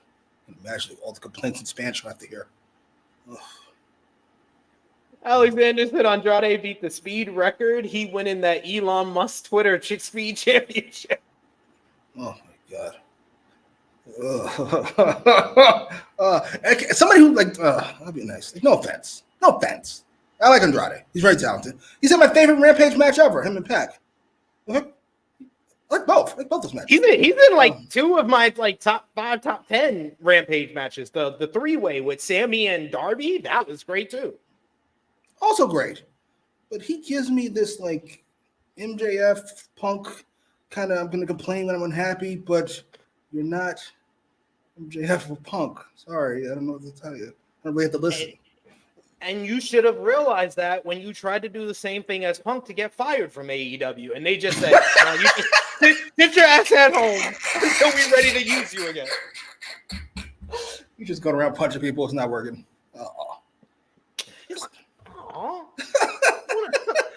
I want to go work with my wife. Poor person. We got Alexander says Statlander punch OC hard. We also got Annika says Statlander in her Lita 2006 phase. We also got that's a good one. Eric Isaac saying that Chris and Willow New York street fight at Forbidden Door booking. Ooh. I'd be down. It'd be on Rampage. Sorry, Rampage main event. Nah, the collision from ahead of Forbidden Door. Ugh. Because that's going to probably be in Long Island as well. We got another super chat donation from our good brother Will Chisholm. Thank you so much, Will. As always, we appreciate the support. Why you so crazy? Take it easy. Best Andrade. Will says it is crazy how WWE gave Jordan Grace $100,000 for 3 shows. A good deal for her. They didn't give Julia that much, and she's getting cash from WWE and Marigold. LOL. Is this true? They said 6 figures, so that's like the bare minimum of 6 figures. For 3 shows? $100,000? Jordan Grace? That's bribe money. That's signed here when your contract is up money. Come on now. You're not fooling me. There's no planet should worth $100,000 for 3 shows. Knock it off. Don't do that. Don't disrespect. Freaking Impact. TNA is apparently looking to get a space to do live television. This feels like a last-ditch effort for this company, honestly. With all the cuts they did, with getting rid of their live events team and their marketing team, this feels like this is their last-ditch effort. We're going to go live on Thursdays for a bit after we they say the deal with cutting their live events and marketing is cutting down production costs. They do realize that live television is more money production wise, right? This feels like I don't know who's in charge of, probably Nick Khan in charge of hustling here. Yeah. You know what? We'll even help you out. Run those shows. It sounds like a great idea. We're here for it. Go ahead. 100%. Give you some TV time. It'd be great. It'll work out. You motherfuckers just bleeding money. Fucking idiots. Yeah. Poor bastard. And they're probably talking to Jordan like, who else should we sign? Oh, you're friends with Moose? Josh Alexander? Okay. Cool. He's $100,000. Shut that Snitch down. money. Sean's like, shut that down. We also got, and thank you so much, Will, once again for the super chat donation. We got Frantic Girls that says Stokely did a TMZ interview. It was so funny. I didn't even know that. That's funny. Eric Isaac says at least Stokely gets the best piggyback rides ever. I cannot complain. And we got Big Man Does. He says, Willow saved this channel changing segment. Thank you. I thought it was stupid as fuck. I'm over Trent and fucking Orange Cassidy. Fair. We also got Frantic Grill that says, I'm thinking WWE is about to buy TNA. We got King Potato says 10,000 or 100,000%. They trying to sign Jordan. Yes. That's a foregone conclusion. Her deal runs out at the beginning of 2025. So they're just buying their time. It's over. They gave her $100,000. I'm sorry. At least $100,000. I'm sorry. Is that even legal? This feels like such a. I can't believe TNA. If that's why they fired Isn't that contract tampering? This is why they fired. If she's getting paid more for 3 shows than what she made this year at TNA, that is contract tampering. I assume they paid TNA too. This is why they fired what's his face. This is why they fired Scott D'Amore, because he would call out this horse shit, this fucking incestuous shit going on here. We're having the rug pulled out from under us. This is horse shit. All the execs in TNA are gonna get fucking paid. A whole bunch of these cocksuckers in TNA are gonna get fired, and fucking all the main ones are gonna get signed. This is egregious. This is gross. I'm not here for it. But props to Nick. I mean, that's your job. His job's not to be moral. His job is to make money. He cares not a fuck about the rest of the shit. One of the best signings ever for WWE, Nick Khan. Fucking monster. Oh my god. Ever. Oh my god. We got Will Chisholm with another super chat donation. Thank you so much, Will. Thank you. Fuck you. Bye. Will says, I'm glad they did that digital, but it should have been on the show. I'm surprised as hell that NXT did the number it did. It can't be that many fans from TNA watching. Man, it went up from last week, which is I always say the week prior reflects what happens the next week. And I feel like the quality and the buzzworthiness of last week's show is the reason why this week's show was up. And there was no basketball, I think. Yeah, that's also true. I can't believe I'm going to give some credit to last week, as you said, and I'm going to give some credit to no basketball. I give a little bit of credit to Jordan Grace. Otherwise, if you want me to give a lot of credit, we got to start talking about where Mercedes actually ranks as far as female draws goes. It ain't where the fuck you all thought it was. Sorry to break the news to you. She's behind Jordan Grace. I'm not saying that yet, to be clear. In fact, I don't think so. No, she showed up at NXT, it'd be 800,000. But I'm just saying. But you know who is a draw? Jericho arrives at the building and with Big Bill and Brian Keefe of the Learning Tree and gives some pointers to their driver since he's had a driver's license for over 35 years. Jericho then takes the camera and from the cameraman to properly frame Big Bill and Brian Keefe and waves to everyone backstage. Brian Keefe warns the cameraman to make sure your camera isn't shaky if you respect Chris Jericho. I love it. Give me more. Give me more. This is great. Hey, guys. Hey, guys. It's so dumb. Thanks, guys. One thing I didn't even notice after the show was done is that there's no story here. It's not one long thing. It's just him showing up random times throughout the show. And I loved it.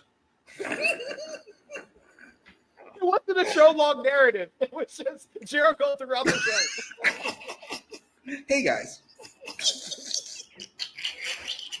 Oh, I'm sorry. If you hated this, I feel bad. Because you got it 4 times.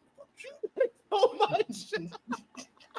You hate. I can understand. Now I understand why Caden said this episode was very bad.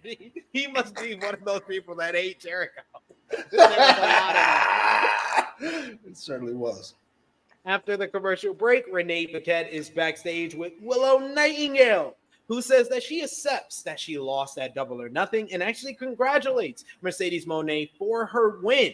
But she says that Mercedes knows, just like she knows, she did have Mercedes pinned for like 8 seconds. So there's unfinished business down the line like that. Then she moved on to Statlander, and she says that she says Stokely, I couldn't trust him as far as I can throw him, which is pretty far, which popped the crowd. The crowd started laughing. Right? Statlander that says Statlander betrayed her friendship while she was at her lowest point. That smile, though, that she always talks about is her strength. But after being stabbed in the back, you don't know how dangerous that could be. Orange Cassidy then walks in and gives her a little fist bump before walking off. Man, Willow Nightingale. See that? She's so good. So good. Oh, Hogan Cassidy. Gotta fucking step in front of the camera, get his TV time. Oh, Hogan Cassidy. Enough of this. Well, yeah, what you just said, Willow's fucking fantastic. She's so good. Ironically, it's only taken her a year to learn how to cut promos. How long has Mercedes been in the business? That's not important. We're not talking about that right now. We're talking about Willow. Stop bringing up Mercedes. You're so mean. The best promo in the business with a vagina. Except maybe Becky, and she's not here right now. So it goes to Willow. Sorry. All right, this is great. This is so good. She wasn't even super white meat baby. She said she had to say about fucking Mercedes. Hey, I had to be. Congratulations, but we don't know what time it was. I had you be good, buddy. Let's go. Oh, I'm so happy. I loved it. We got a whole bunch of people saying the best catchphrase in the business right now. Hey, guys. Hi, guys. Hey, guys. We got the says, why is Jericho speaking like he's Dorothy Explorer? Hey guys, no, like he's Steve. He's Steve from Blue's Clues. He's like, hey guys, hi guys, hey guys, thanks guys. We got Big Red Dog saying Jericho is such a saint for teaching Larry, or is it Laney, how to keep the camera straight by having him follow them around and record them all day. He's like, yeah, just follow me around. True role model. You'll love it. Alex Bowles says Jericho gimmick right now reminds me of some of his WCW work. It does remind me of Jericho. Jericho's first heel turn, he was overly annoying, and this is what he's tapping into. Wow, conspiracy theorist Jericho. Yeah. Oh my god, that Malenko feud was fucking fantastic. You know what? Oh my god, so rewatchable, so good, hilarious. Oh my god, I can't believe this is working. Oh man, we got Nikki Boy in the chat. Thanks for joining us today. He says mixed tag match coming soon. Willow and Orange versus Stat and Trent. Yes, indeed. We also got Josh who says I think Willow has gotten very good at promos. This was excellent. We also got Nikki Boy who says, "Come on, Jimmy, we're talking about Willow now." Yeah. Well, that's what I said. Who are you talking about? That's what Willow. Great promo. And yes, Christopher, these are the things. Dora is a draw. Steve is the draw. Jericho is draw. Makes sense to me. Absolutely. Hey, guys. Thanks, guys. Thanks for the comments, guys. We haven't mentioned Big Bill once. Big Bill has been just as hilarious. He's fucking... Every time you pick it's the 2.0 segment that he was gold. You got him there. Christopher Daniels, our interim executive vice president, Tony Khan Avatar, is here, and he gets an entrance, and he announces that on June 30th at Forbidden Door, they will crown a new TNT champion in a ladder match, and another qualifying matchup will take place right now. A second unannounced matchup. Jimmy Macaram's booking. And it is none other than the returning Ring of Honor World Champion Mark Briscoe. He goes one-on-one with former Mogul Embassy member Brian Cage. This was a nice competitive back-and-forth matchup. I like them reminding us of the other competitors that are going to be involved in this ladder match. Like you had Don Callis alongside Konosuke Takeshita in the crowd watching on during the matchup. Had nice little brawling at ringside. I love the story of the match being really Briscoe against referee Paul Turner, who quickly was removing chairs from the ring. So Briscoe wasn't able to do his flip dive off the chair. We also saw Jack Perry watching from backstage, actually watching from the correct way to watch a television screen. So I appreciate that. Briscoe, Brian Cage used his strength and his power to really gain control of this matchup, busting Briscoe in the mouth. He was bleeding in the mouth during the late going of this matchup. He wanted a drill claw, but Briscoe was able to float over. He eventually was able to do the flip dive off the chair after sending in a decoy chair to distract Paul Turner, which was a nice touch. In the end, it was Briscoe who hits a rolling DVD into the froggy bow off the top rope to pick up the win here. Good matchup. Like I said, a competitive back and forth here. Post-match, though, it was Jack Perry who applauded Briscoe's win and said that it won't matter as no one is willing to make as big of a sacrifice for AEW than him. Perry said he's destined to win the TNT title no matter what Tony Khan thinks. I think that Jack Perry is much better with the pre-tapes and the backstage stuff than live mic. There's just a lot of these guys that are like that in AEW, it seems. But this was a nice little bookend to the competitive matchup. Like I said, what did you think about the match and Perry? Good match. While the ROH World Champion is equivalent to the TNT Champion. I mean, most of us would agree, but I wouldn't say it if I owned ROH. What a terrible idea that is. That aside, match is good. All Brian Cage's matches good. All Mark Briscoe's matches are good. So that just works out. Jack Perry's promo, as much as I love to hate on Jack Perry, which is easy because he's typically awful in speaking. I thought it was pretty good, actually. He came across confident, at the very least. I'm not sure I would go as far as charismatic, but confident. He didn't flub up, and he felt like a more serious person. And there wasn't fucking Okada standing next to him, making him look like a small child. Yes.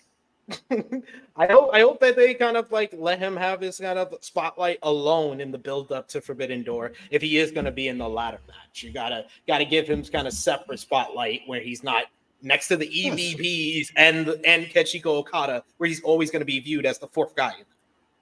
Yes, and as much as I blame Dummy for being dumb, I should probably be more specific when I say dummy. That could be quite a few people. As much as they blame Jack Perry for being dumb, he did his time, did he not? He did his time for more time than he probably deserved. He did his time. He deserves the right to sink or swim. I put the belt on him and then give him the same shot Sammy had. Sink or swim. Yeah. I guess it's that he'll fail. But if he doesn't, we'll see. Jesus Christ. Alex Miles says Daniels looks like Mr. Clean. We also got Josh Matlock. He says, I say this most weeks. Stop having ROH belts on AEW TV. Why is your ROH World Champ going after a mid-card title? I mean, TNT title is more prestigious than the current ROH World Championship. Sorry. Kind of makes us wonder why we fucking bought the goddamn thing. You bought it so you could say you bought it and keep it away from WWE. Let's be honest here. Fair enough. Big Man Dog says, I'm honestly impressed that Brian Cage managed to get an overpaid jobber deal for a whopping 6 years. I fucking saw that, and I had so many emotions in like 12 seconds. I went, what kind of idiot is Brian Cage? Signed for 6 years? I'd only sign that deal if I was 40. Then I looked at Brian Cage. He's 40. Oh, my God. Good deal you got. Holy shit. And because he pays him so much, he has to keep putting him on TV despite him losing. Good on you, sir. Congrats. I don't know how you pulled that off. Good job.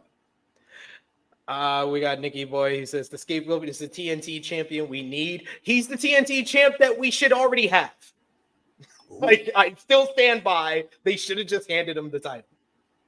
How are you a Kendrick fan and a fucking scapegoat fan? That doesn't make any fucking sense.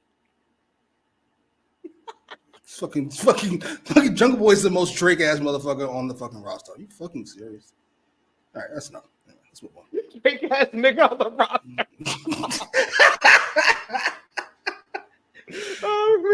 Renee Paquette is backstage with Samoa Joe and Hook, who said, who is asked about his mentorship of Hook. He says that he wouldn't call this a mentorship when he is immediately interrupted by the premier athletes, Tony Nese, Ari Daivari, and Mark Sterling. Nice talks trash, saying that Hook couldn't get help from his own dad, so he got Samoa Joe as a father figure now. And he says that if he was not busy eating all these crap and the chips and stuff, he would be in shape and be be in a better position than he already is. And Hook just sons Tony Nese. He's like, oh, it's been this long, and you still losing? Tony Nese slaps the chips out of his hand, and Joe has to hold back Hook from whooping their ass, and he says that they'll handle it on their time. I thought this was a nice little follow-up that showed me that maybe Hook and Joe would just be like, yo, fuck the learning tree. They basically said last week, they said, oh, we'll handle that later, but not right now. Yeah, let's do that. From there to Tony Nese. Good Lord. Hey, need to get them wins, I guess, as a team, as a duo. Are they going to fight on Rampage? Do we know yet? Probably Rampage or Collision. That seems like a Collision match. Yes, please. Get the fuck out of here. That seems like a Collision match. I can't believe you said that, and it's so true. Ain't that a shame? Remember Collision was the best show on TV? I don't know. It's fun for a while. It was. Thank you, Jack Parr. Thank you, Jack. Big Man Doug says Samoa Joe looks like Hook's biological uncle. I mean, a little. Power Dirt Finisher said Ed and Eddie looking Hook. It wasn't his best look. He did look rather childish when he tried to attack, and Joe's holding the back like a child. It did look like that. Josh says they should have just given Jack the title. I agree. How far you guys have come? I'm pretty sure this wasn't your take when Triple H was given the belt. No, not at all. I was say, wild guess on my part. I'm pretty sure I'm right. No, not at all. Not at all. Next up, the best part of the show, the learning tree. Hi, guys. They come up to Matt Menard and Angelo Parker backstage, and Jericho loudly congratulates Menard for taking over commentary on Rampage, but he has to remember to enunciate. Menard says, enunciate? Big Bill says, enunciate. He was like, what are you talking about, big dummy? He's like, you got me there. Jericho also congratulates Angelo Parker on his recent marriage, and he's got a baby coming. As a father of many years, I can give you the advice that you need. And then Jericho walks off, Big Bill walks off, and Brian Keith goes to Angelo Parker and says, you better make sure that child respects Chris Jericho. God. I'm sorry. That one scene, he came off like Marlon on the Wayans Brothers when they parodied Good Times. What you talking about? Oh, that's pretty what good. These are ridiculous. I'm having such a good time. It's like, you're about to have a kid as a world champion 8 times and a father 3 times. What? This is fucking fantastic. What are we doing? This is so good. Hey guys. Oh man, everybody! I feel like everybody's doing well and playing their roles very well. Brian Keith included, Big Bill included. Big Bill is funny. He's funny but low key. He just drops these little lines. You got me there. His delivery of that line was great. That's so. Key Potato says, "Make sure that baby respects Chris Jericho." Big Bill. All his groups are exactly the same. They're just Jericho appreciation groups. Yes, basically. That's all they are. Not mad at it at all. We get the entrance of the Acclaimed and Daddy Ass. They come out to the ring. Max Caster starts by calling the Young Bucks EVP extremely vague perverts, which leads to the Young Bucks cutting them off. Matthew and Nicholas Jackson show up on the Contron and ask if they have read their employee handbooks, saying that they can't insult the EVPs. So, unfortunately, their segment has been cut. Matthew tells them to clear the area as the Acclaim and Daddy Az just slouch and walk to the back like bitches.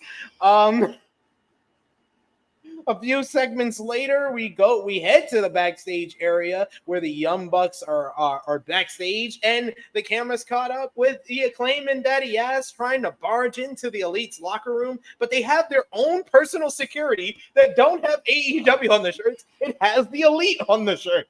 They said that at some point the Bucks will have to deal with them, and they also say, "Yeah, have a great show, guys." The Bucks, you said they call them jackasses and walk off. It seems like they are positioning the Acclaim for a AEW World Tag Team title shot at the Young Bucks, and I don't think they are over enough for that.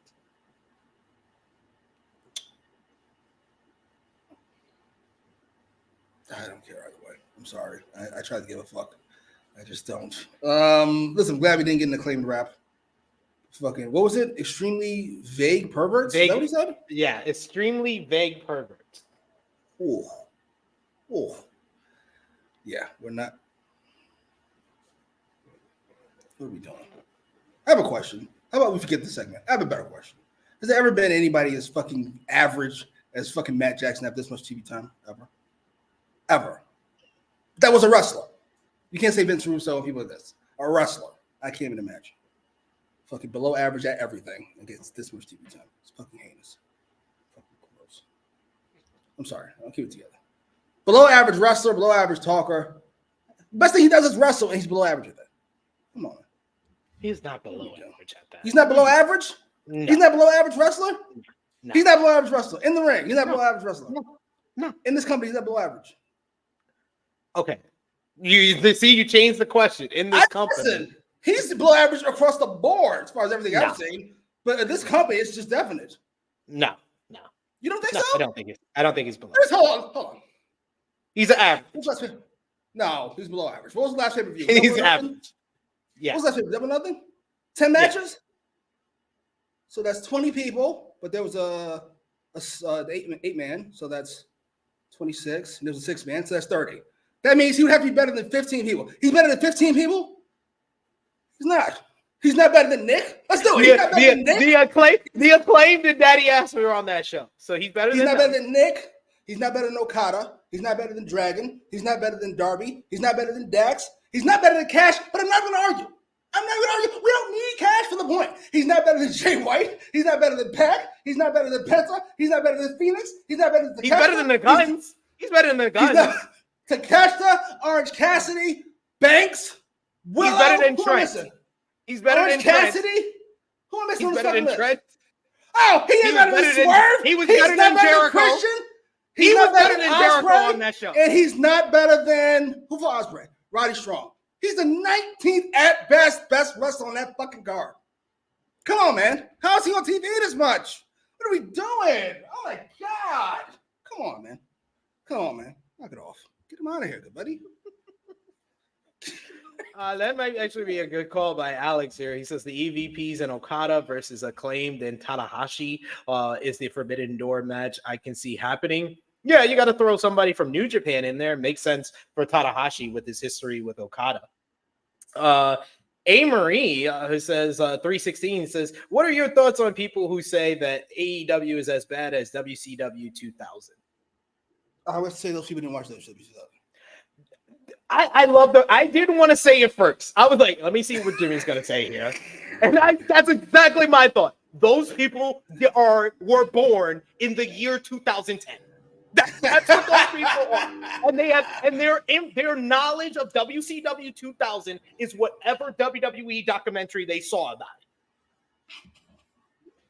Because honestly, WCW 2000 was so bad, it was hilarious. It was great television, and they were trying things. WCW was at its worst in 99, really. 99 is worse than 2000. Because at least 2000, you got the New Blood and Billionaires Club, which is one of my top 5 favorite Nitro episodes. I'm sorry. Where they just said, fuck everything that we did before. Fuck everything we did before. We're going to make everybody... all the titles are vacant. We're doing all matches at this pay-per-view on Sunday. I was like, that was just so off the walls, just throwing stuff at the wall that it was entertaining as bad as it was. 99 is when they actively made decisions that ruined the company. Yeah. pretty fucking bad ones. It's jarringly how many bad decisions you can make per week. I will say this. Listen, they have some corrections to make. AEW, that is, certainly. Will they make them? No, it's 10 guys an idiot. But no, they are well above any WCW past 98. Well above. So not a real discussion. We got Annika who says, why does it feel like this Elite story fell way off after Anarchy in the Arena? And why did they choose the Acclaim to fight next? You kind of answered the question. You kind of answered the question with the second one. Question. And the reason why it feels way off is because they're feuding with the Acclaim. They put it as the primary storyline. They saw what they got back from it and they pivoted. I'm not mad at it. Thank God. I was drowning. Yes. Alexander says WWE 2019 is more WCW 2000. No, WWE 2019 is more WCW 1999. They were constantly making decisions that were making the show not watchable. Roman Reigns dog food angle. And how do you get Roman Reigns almost quit? Dude. Brock Lesnar even never come back. Kofi to Kingston's title run in 10 seconds. And here's the WCW part. The next week, Kofi's just chilling. Just fucking back in the New Day. Didn't even mention it. Just shit happens. And it was all to set up a match with Cain Velasquez. That's WCW in 99, folks. That's WCW in 99. We got Alex Powell says TNA 2010 is WCW 2000. That's another one. The decision to go on Monday nights is the decision that ruined TNA. It did, certainly. I get the thinking. It's just a terrible idea. Yeah, like, what are we doing? Why? And that's another good point. Alex Powell, he says Alexander Fitzgerald, Black and Gold got worse in WWE 2019. Yeah, because they put Black and Gold against a promotion that was doing all the things that Black and Gold was doing great all the 2010s. That's a bad idea. It's fun.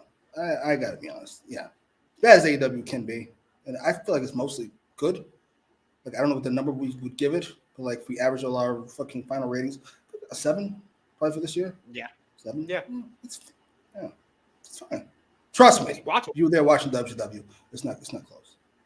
It's not close. It's not close. Not a real discussion. I 4 think maybe. 4.5. There's a reason why Romeo has not been available for a true rewind. Once we got to the end of 1996 and saw the good angles with NWO, I think that he was like, I don't want to go even further. I know 1997 is a good time, but he's like, I don't want to go further to the crap that happens in like the end of 1998 throughout 99 and then early 2000 in WCW. How do you botch some? People forget how they were rolling. Let's say they were rolling. People don't understand how over Goldberg was. Like people remember how Austin was in Rock, but like Goldberg's right there. He's right there. It just falls off a cliff. It's shocking. It's shocking.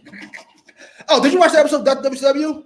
I didn't watch. No, I have to watch Who Killed WCW. I definitely want to. Just to see. I heard. Well, someone told me that the first episode is like all of the Monday Night Wars series that WWE put on WWE Network in one episode, and that series was like 8 episodes long. They did it all in one episode. Wow. All right, well, we'll see. I'm curious. Yeah, I'm gonna check it out. We got another super chat donation, this time from Alexander Fitzgerald. Thank you so much, Alexander. We appreciate the support as always. So we will give you one of these. Let's fucking go. Alexander says EVPs turn face. Thank you for stopping the Acclaimed and Max Caster. Best decision AEW ever did. I can't agree there. Can't disagree there, rather. Very true. Yeah, I do agree with that as well. I will get to the next super chat donation. It's a big one from Will Chisholm, but thank you so much, Jesus. Alexander. We got Next up, though, on the Dynamite, Renee Paquette is backstage with AEW World Champion Swerve Strickland, who welcomes back that little bitch, MJF. He said he heard him saying his name and he'll deal with him a little later. Strickland has an envelope, though, with the contract for his Forbidden Door World Title matchup against Will Ospreay, and he tells Prince Nana to send this to Will Ospreay to his doorstep. He's in London, and he'll pay for the shipping. Strickland said that he's going to knock Roderick Strong off that mountain that he was climbing earlier tonight, and also brings up the Elite winning Anarchy in the arena. And he says the next time there's a team AEW, you don't forget the AEW World Champion. Swerve did a lot in like a minute and a half. He was like, all right, you got to do this. He's like, MJF, make sure I mention him because I'm sowing the seeds for that. I'm still feuding with the Elite, so I got to mention them as well, and that I probably will be in Blood and Guts later this year. I also got to say I'm sending the contract to Will Ospreay and also build up my title match in the main event. That was one of his better promos, honestly. Very efficient, very effective. He came across as the cool world champion. I'd hate for him to blow it later by dancing with an old lady or something like that. But we'll see what happens. Kill me. You're killing me. We'll see what happens. I hate you so much. We got another super chat donation from our good brother Will Chisholm, the GOAT, with a huge super chat donation. Thank you so much, Will. So once again, we'll play our I'm serious. I'm not going to sit back and take this fucking shit.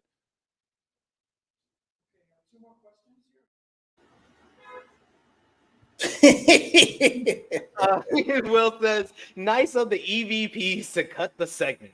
Unlike Tony Khan, who cut the women's match and Paige got mad. Like Liv Morgan say, cry about it. Nobody wants to see you wrestle. Oh, it's been shit. over 10 years. Damn, it's been over for 10 years now. God damn, Will. My career's got to get those. My career's got to get those trades. He's not wrong. It's just rude. Not wrong at all. He's not wrong. I'll give him that. Oy, Jesus. But damn. Hey, he made up for it on this show. He was like, not only are you going to get your match, you're going to get the win. Oh. And he pissed off a whole bunch of people on social media. Oh, what the fuck? I know who I blame for this. It's not Tony Khan. We'll get to it. We'll get into that for sure. But before we do that, thank you once again to Will Chisholm. Always appreciate those big super chat donations. Goes a long way to our contributors that you see here. Excalibur informs us that at AEW NJPW Forbidden Door, there will be a title for title matchup. The first time AEW and New Japan are doing a title for title matchup at Forbidden Door, as it will be TBS champion Mercedes Moné going one-on-one with New Japan Strong Women's champion Stephanie Vaquer after Stephanie confronted Mercedes last week. And then we go to a video package with Mercedes narrating, talking about her history and her love of professional wrestling in Japan. We see highlights from New Japan. She talks about the women in Japan being some of her idols. And she also talks about her history with Stephanie Vaquer, saying that the NJPW Strong Women's Championship was made for her, but she had to go through the tournament at Resurgence last year, and she met up with Stephanie Vaquer, defeating her in the semifinals. And she said that Stephanie realized how good she could be when she went against Mercedes that night. However, Mercedes couldn't finish the job in the main event because that was the same night that Moné broke her ankle against Willow Nightingale. But she made up for that by beating Willow for the TBS championship. And now she is coming for the gold that was made for her, and she will beat Stephanie Vaquer at Forbidden Door. I thought this was a really well done video package. Mercedes came off very well, solid all around, and I'm really looking forward to both women's matches coming up at Forbidden Door. But I feel like this one will be the more hard-hitting physical matchup for sure. It's shocking what certain filters and shit can do. Because put that picture up and look at Mercedes' fucking arm. Ew.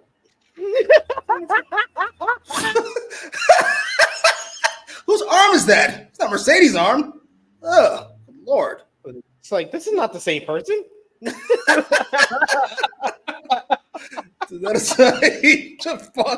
is Chris Statlander's arm still holding the TBS championship. So it's fucking Steve Austin's arm. What the fuck is that?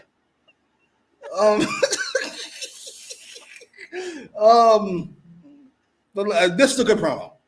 I can't believe how good she sounded until she tried to fucking throw in her catchphrases, which are fucking heinous. Like, I get it. You're either gonna be genuine or you're gonna be fucking the character you play. I can't have both. But this was really good otherwise. It was a nice history lesson, a good video package, and the best she sounded since she's been in AEW as far as I'm concerned. It was just really well done. Yeah, I agree with you there. Some people are mentioning some of the 2019 greats, like the Hell in a Cell match between Seth and Bray Wyatt. Oh my god! Did that end in a DQ? Yes, it did. No contest at that. Freaking Becky and Seth as a duo, the man's man. So that's really lost his fucking mind. So bad. Alex Powell, I enjoyed the Johnny Gargano and Adam Cole first match, especially the New York match, but yeah, it did get it when by the time they got to Toronto, it was just overkill with that spamming of super kicks and slaps. Those two are the king of the leg slap. Oh, I don't hate it like Brett hates it, but it's getting close. We got Alexander says AEW is a 5-year-old company. I can't hold it to the same standards as WCW or WWE. They are still trying things out. At least it's watchable. And then we also got William. Oh, God. William on the other side of the spectrum says AEW's not a 7. It's probably a 5 at best. Let me talk to both of you first of all. Of course, you can hold the same standards with the other two. It's just wrestling. It's a 2-hour fucking program. You don't need the fucking years upon years to figure out how to write a 2-hour fucking show. Enough of the excuses. I've only been around 5 years. Breaking Bad was around for fucking 5 years. Greatest show of all time. What are you even fucking talking about? As far as the 7 and 5 goes. 5, I don't know how you reach a 5. I don't know how you can watch every week and reach a 5. Like, between certain stretches, 2 or 3 weeks in a row, you go 5.5 or something like this. But every episode, and you average them out, you get a 5? You gotta fucking hate it. Like, I don't know how you get to it. Yeah. You probably got to a 5, William, and stopped watching and think it's still at a 5. That's understandable if you're saying that. If that's what you meant by your very short comment. So I don't know how to read into that, but I would guess that it got to a 5 and you stopped watching, because I don't know why you would continue watching if it's a 5 at best. Fair enough. But I'm out. Fair enough. You got Alexander, like me. When NWA, I was in love with NWA Power when it came out in 2019. Once they changed the song and Ricky Starks and Eddie Kingston and Thunder Rosa start leaving, I'm like, oh shit, this is a 5. I'm gonna stop watching now. And I stopped watching it by the beginning of like 2020, and it was over. And it's been, and I've heard and I've seen highlights that it's gotten even worse. We had Tyrese as the NWA World Champion, so it got worse. But we do have a super chat donation. Thank you so much, Will Chisholm, once again, the GOAT. We appreciate you. Listen up, you prick. It's gonna be mad when Paige faced Mercedes after Forbidden Door. She wants it, and for some reason, Mercedes wants it also. Mercedes for this. Paige, she injured Paige all the way back. It was her errant kick to the back of Paige that got her injured, her last injury that led to her false retirement from WWE. So was this guilt? You trying to give Saraya a fucking payday? The fuck they gonna do with the rest of us? Why do we all have to suffer because you fucked up? Where they do that at? Oh my God! Enough. You injured her. She came out of it fine. She's good. You don't have to pay anymore for your crimes. Jesus, I still don't believe your crimes. King Potato again. You're right with me, right? Like 2019 Power, yo, Thunder Rosa, when Thunder Rosa first came in, Eddie Kingston with those promos, like with the 80s style promos with the background and shit, Ricky Starks breaking out as a star. It was like, that was my first discovery of Ricky. I was like, oh, this guy's good. He's got the charisma and everything. LA Knight was there. Yo, they were cooking with gas. And then everybody left. Everybody got paid. All right. Well, that's a shame. All this was good as the champion. Camille on the rise. Like, oh, damn. All the motherfuckers going. We also got in the chat, Frantic Girl that says NWA on that white power now. No, you're not joking. That's true. We got Excalibur. No, that was the last segment. Our next up, we had our Forbidden Door preview as we had the Blackpool Combat Club IWGP World Heavyweight Champion Jon Moxley, Bryan Danielson, Claudio Castagnoli, and the returning Ring of Honor Pure Champion Wheeler Yuta versus Team CMLL, Volador Jr., Espionage, Magnus, and Rudo. Despite being out for 6 months, Wheeler Yuta looked really fired up, and the crowd was really responding to him. At one point, I messaged Jimmy. I was like, God damn, this crowd is really into Yuta. This is why we need more young guys in this fucking group. Yuta struck first, going at the Espionage, and then it was an all-out brawl going around ringside. Danielson and Rudo were chopping it out in the ring before Rudo started busting out head scissors, while Moxley and Castagnoli were wiping out Espionage and Volador with some dives. We get a Tiger Fin kick to Danielson before Yuta and Espionage have a fast sequence with one another. I like that it was more of like the Lucha Libre style of anyone was coming in. If somebody went out of the ring, it was that style of multi-man matchup. And it was just a lot of fun. This match was a blast to watch. It was just nonstop action. Bunch of "this is awesome" chants. You had Moxley and Castagnoli started cleaning house. They hit the paradigm shift on Magnus, while Volador hits a deja vu head scissors. Almost got stuck on the head scissors on Claudio. Espionage was flying in. Danielson flew in on Volador and hit a Psycho knee before Yuta was able to get the seatbelt pin on Rudo to pick up the victory for the Blackpool Combat Club.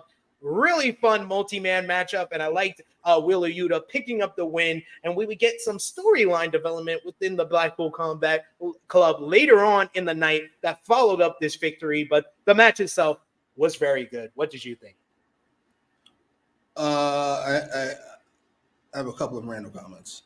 We talked how great Will Ospreay's render was a few months ago with the green lion jacket he's got. It's been downgraded several times now. The one they replaced it with was awful, and then this one with the belt is even more awful. I only say that because Moxley's render with the fucking shades is heinous. I can't believe they used that for its fucking what? It's awful. Oh, anyway. The match was fine, I guess. Has CMLL won a match on Dynamite? I can't think of one. I think so. I can't think of one. It's like they basically did with the first one in March. You're in Arena, Mexico. Okay, the Mexicans are gonna win, but we're gonna beat Matt Sydal instead of the members of the Blackpool Combat Club because Yuta wasn't around. And then they did the rematch here, and it's like we're on AEW. Tony's not giving y'all the win. It's so weird. I don't understand this partnership. I guess I get it for CMLL. They get something, I suppose, out of it. Why is AEW doing this? This is a waste of everybody's fucking time. Ugh, enough. Yeah, good match. So what?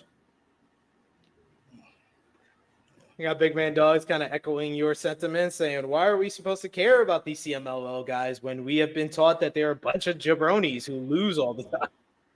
Always stink. It's embarrassing. Oh, well. Fuck it. You got Ace who says, this match was very good and insane. That part was insane, but very good. We got Power Driver Finisher. He says, I enjoyed this match, but I think they won once. No, I don't think so. I think they lost. Yeah, maybe they won once, but not against the Blackpool Combat Club. That's for damn sure. On AEW. Wasn't on Dynamite either. I'm sorry. I think I remember that. I'd be shocked.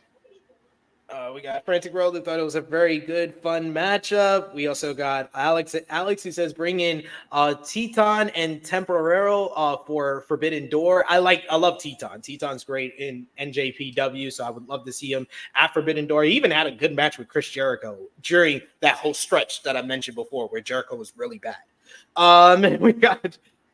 We also got Annika who says, who was CMLL's rep during this deal? Because should both parties win one match during an invasion? It's not really an invasion. It's not really an invasion, but the good news is I think Dave Meltzer on the Wrestling Observer Radio reported last night that somehow, some way, Tony Khan and AEW have got the Bloods and the Crips to agree to work with one another, where we can now have shows where we have the CMLL team on it, and Ray Phoenix was in the first matchup. That blew me away. I was like, wait, you're not. I thought the rule was you're not supposed to have the Bloods on the show when the Crips are on the show, but we got both because seemingly Dave Meltzer reports that they have worked things out between AAA and CMLL where they won't be in the same matches, but they can be on the same show. What did Tony Khan say? Fuck you gonna do about it? It's probably what he should have said. Fuck you gonna do about it? No, I'm not gonna take this fucking shit. They went, oh, he's serious. He's business. I'm serious. I'm not gonna sit back and take this fucking shit.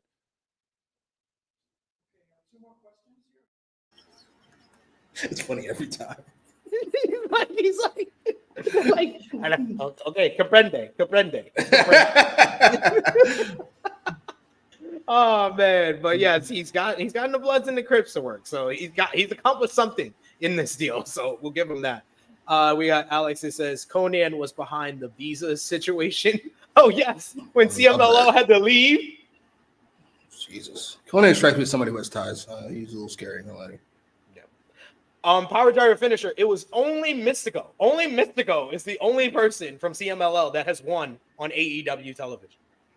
I love that. Remember who he beat? Matt Sydal.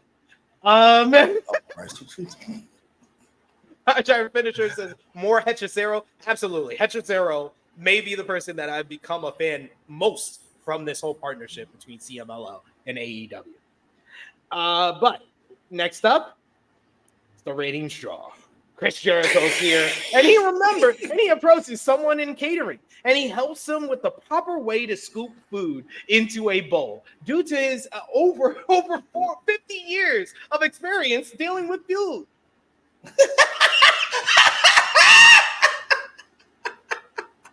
I'm sorry. That's fucking hysterical. Oh, I can't get enough of it. Every one of these are gold. Not very long. Not very long at all.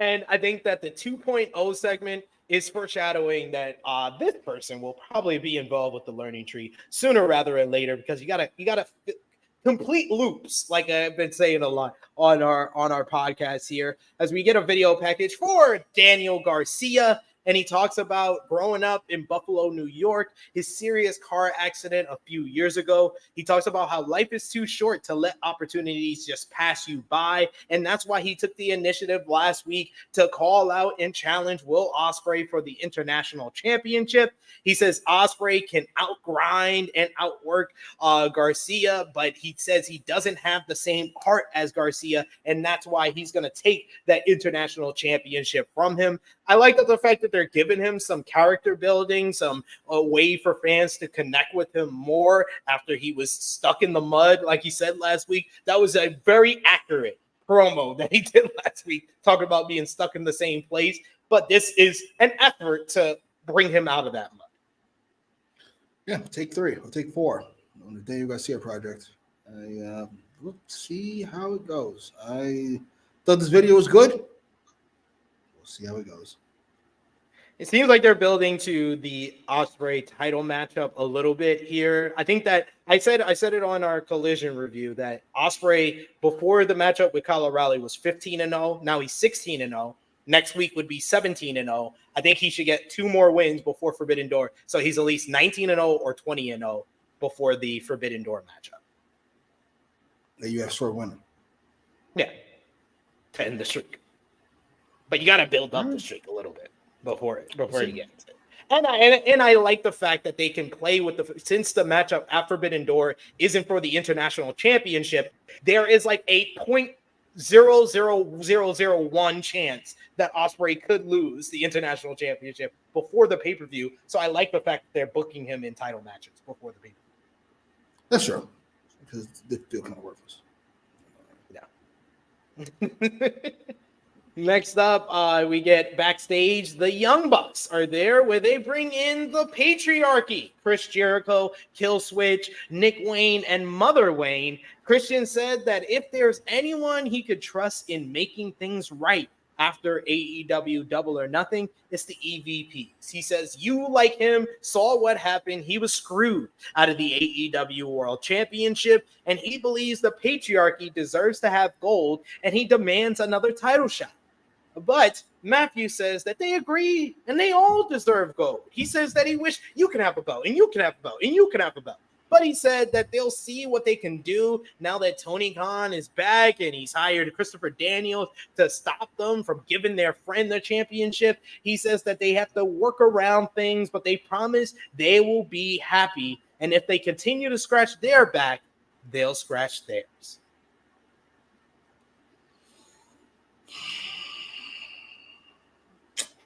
This was fine. I'm going to say this was fine. It's a lot of Matt Jackson, but it's not as bad as it was 2 weeks ago. So I will take it as a get. We got Christian here. I like the idea of this.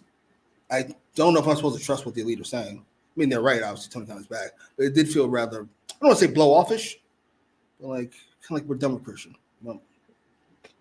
We're done with he failed what we hired him to do, and now we're done with him. I would hope only because Christian is like the master of structuring these things that they get Christian a qualifying matchup, and he's in the ladder match as well for the TNT title. That's his title that he's known for. He wants gold back in the Patriarchy. That makes sense to me. I like that idea. I like it. I'm here for it. And he could structure that whole thing for them. Like, you do this, I'm not gonna take any of the big bumps. I got Killswitch and Nick Wayne to do that. And y'all, he's like, he's gonna be orchestrating everything. We got King Potato who says Volador Jr. is fucking sick too. To be honest, dude moves really well for a guy his age. Dude's like in his like near 50s, and he's just flying around ridiculous and stuff. Yeah, I give it up for Volador Jr. He's really good. I'm not giving up any fucking people for the age. See good regardless of his age. That's the only time I get props. Cero moves just as good as he used to. No, he doesn't. No, he fucking does not. But he's 50. That had nothing to do with me. He just doesn't. Sorry. Not as Van Damme. No. We got Patriarch finishes that this is probably the most serious I've taken Daniel Garcia, and we also got Big Man Dog says the olive branch, Daniel Garcia. That's pretty good. He's like, I'm gonna give you the olive branch to come back to the learning tree. Hey guys. I'm not mad. He's got to drop the dance though. I'm sorry. He's got to. I mean, if he's gonna be in with Jericho, he can keep that. But I mean, if he's gonna be taken more seriously, this is where this video package is gonna take him. You gotta stop dancing. Sorry. You can't have both. You can have the dance and get over, or you can get over on your own. You can't have both. Sorry. Alex Powell saying the partnership is going to lead to EVPs turning on Christian, setting up Cope and Christian versus the EVPs. Well, he's going to have to wait. Like, fucking, that must be a 7-month angle, 8-month, 9-month angle, a year-long angle.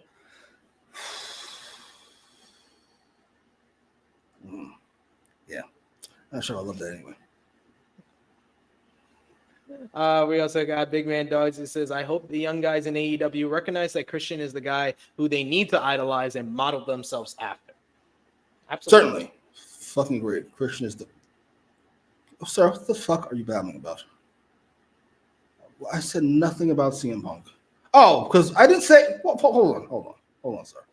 Hold on. I'm not gonna lose my temper. I'm gonna keep it together. I was merely saying when people tell me that Rey Mysterio is as good as he used to be, or that he hasn't lost a step, I merely push back because that's not the case. That is not the case. He has clearly lost steps since he was 28. Yeah. When did you ever hear me say CM Punk hasn't lost a step? When have you ever heard me say that? Once. Thank you. Now fuck off. With love. With love, kiss. So ridiculous. Next up, we had our women's matchup. We had Saraya going one-on-one. Saraya with Harley Cameron and Zach Knight going one-on-one with Mariah May, with Timeless Toni Storm and Luther. Timeless Toni Storm snuck in a kiss on Mariah May, which got her first a shock look, and then she smiled afterwards. I like Mariah. Yeah, she did roll her eyes, but then she smiled afterwards. I like that Mariah May came out, switched up the look. She wasn't early AEW run Toni Storm. She's now Outcast Toni Storm because she's going against the leader of the Outcast, Saraya here. And this was probably Saraya's best match in AEW. Not saying much, but still, Mariah May is that good. Mariah May is just that good. This was rightly physical. They were hitting each other really hard. And oh my God, Timeless Toni Storm on commentary is probably the best of all time. As Storm tells Mariah May to smash Saraya's titties in, she says, you know what they say, AEW is where the breasts wrestle. Oh my God. May hits a spinning side suplex as Saraya was forced to regroup outside. The chase was on. Harley Cameron missed a lariat, but Saraya hit a thrust kiss to take control. During the commercial break, Saraya was dragging Mariah May over by Timeless Toni Storm, and Timeless Toni Storm said, and I quote, "Piss off, Saraya. I've had enough. Unhand my child." She's so great. May was eventually able to mount a comeback. She hits sweet cheek music for a 2 count. Saraya was able to battle back, hitting the night light cradle DDT, which was vicious. She dropped Mariah right on her fucking head, which I thought Mariah was not going to be able to continue. But this leads to Saraya actually being able to lock on her sharpshooter chicken wing submission, the Scorpion Deathlock. We get the nice little visual of Mariah May looking over at Timeless Toni Storm, who doesn't come to her rescue, doesn't throw in the towel. She just watches on as May taps out to Saraya, giving Saraya her biggest win in quite some time.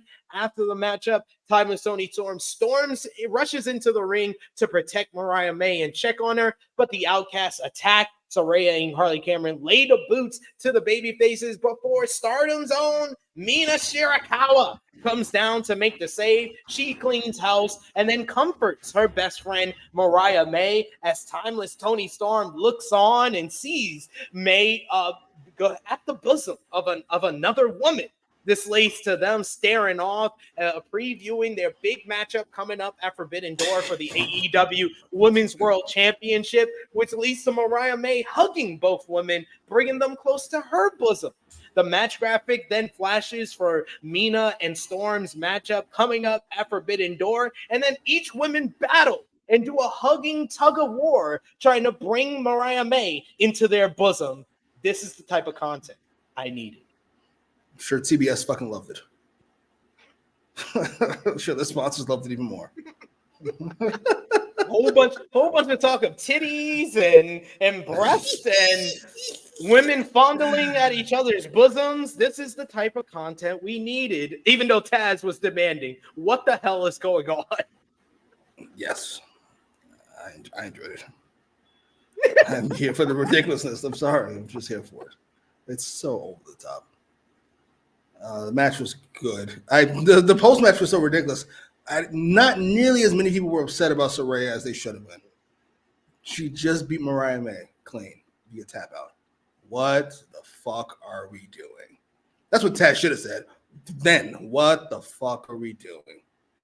Because I understand the thinking of she's gonna get let's hear it when she's gonna get her heat back when she wins the Owen Hart Cup. Oh, okay. So and she probably beat Saraya in the Owen Hart Cup. We should have Val Venus beat Steve Austin in February because Austin's gonna win the title next month anyway. Will you stop comparing everyone to Steve Austin? It's gonna erase all that. It'll be fine. Come on, man. Jesus fucking Christ. I like Saraya. I like to look at Saraya. That's like a strong. I like to look at Saraya, but come on, man. It's not gonna hurt. It's not gonna hurt Mariah May long term. Saraya gets her match with Banks. I guess she's been promised. I don't know. I like the post match. I'll just say that.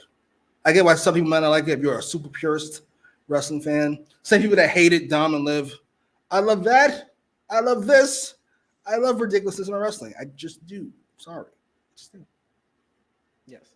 And this is probably the most build before Forbidden Door season that we've gotten for a matchup. They've been teasing this matchup for like a month or two before Forbidden Door even happened. This started in April. Really, like April, this started when Mina started making the save for Mariah May. And it's part of the overarching story of Mariah May and Toni Storm, where Toni has various times, thrown in the towel and cost Mariah May a matchup with Serena D. Then she just watched her just top out, even though she could have came in and helped her. And every time Toni is in trouble, Mariah May is the one that comes and make the slave until Double or Nothing, where she wanted to throw in the towel for timeless Toni Storm. And then you got Mina on the side, who's best friends with Mariah May, kind of pulling her in her direction. You got Saraya, who picks up a big win and now is somehow in this story as well. So, this is probably one of the more layered stories that the women's division has ever done in AEW. That's a good way to put it. But yes, it is very layered. I must say, overall, this Mariah May, Toni Storm thing's been rather well done. I think the tagline is "Don't meet your heroes." It's just from the very beginning, Mariah May hasn't gotten the love she's wanted from Toni. She's only gotten it as of late when she feels pressure. Essentially, I'm here for it. When there's someone else vying for her love, that's when Toni started to show. Gotta keep you close. We got another super chat donation from the good brother Will Chisholm. Will, you have been killing it. You're like early 2024 Will today. Damn, thank you. You don't know shit.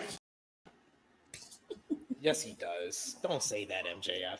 Will says maybe he wouldn't need a video package if they would have had him in the Blackpool Combat Club. But no, Chris Jericho held that storyline back, and that's why I need them to complete the loop and have Garcia bring that up to start a feud with Jericho. I'm not mad at that. I thought you were going to say just put him in BCC, but you know what? Group's damn near dead anyway. Just fucking have him fight Jericho, sure. They missed their shot. They missed their shot with that. It's over now. It's over, guys. It's over. Got to move on. Got to find something different. Jericho is that different. We also got here in the chat, we got Power Driver Finisher. He says, if women are uncomfortable with doing this, I get it. But if they're down to do these type of segments, I'm cool with it. And Mariah May, if you know her, if you've seen her on social media, you see Mina Shirakawa do anything, they are into it. And Timeless Toni Storm is just ridiculous, is the character. So feel free. Yeah, Alexander saying we got 2 women's matches with good build for the main card of Forbidden Door. Night and day difference compared to last year. Hell yeah. It's been a big improvement, I must say. Even pre-Banks, pre-Mercedes. Yeah, 2020, like the end of 2023, I've been saying it for months that it started after All Out last year, but 2024 is already 6 months in. It's the best year the women's division in AEW has ever had. Oh, certainly. Without Jimmy Hayter. Without Baker. What the fuck's going on here? Hey, Tony Khan said the timetable for Jamie Hayter is pending. Still pending. And he says Britt is coming back soon. Okay, sure. Fingers crossed. Some news at least. Some kind of news. Yeah. I'll take it. At least he answered the question, What did Jamie Hayter hurt? I think it was a shoulder. Okay. As long as not to blow the waist, she should be all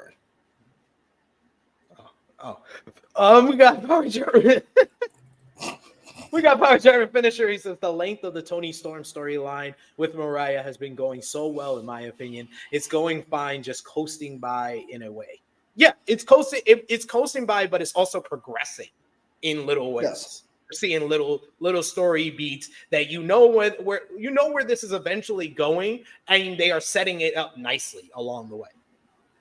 I must agree. I must say it's been so slow, but in a way you don't really notice that it's going slow. She doesn't even know who the fuck Mariah is. Then she tolerates her. Then she accepts her in the group. Then here comes this chick. Now she pretending like she loves her and all this other shit. Now she likes her more than Luther. Luther has got to be shunned a little bit in certain segments. I like it. I like how it's progressing. We got Ace in the chat. It says Tony and Mina are in a custody battle over Mariah May, and I love to see it. Sir, are you losing your mind, Film Nation? Keep it together.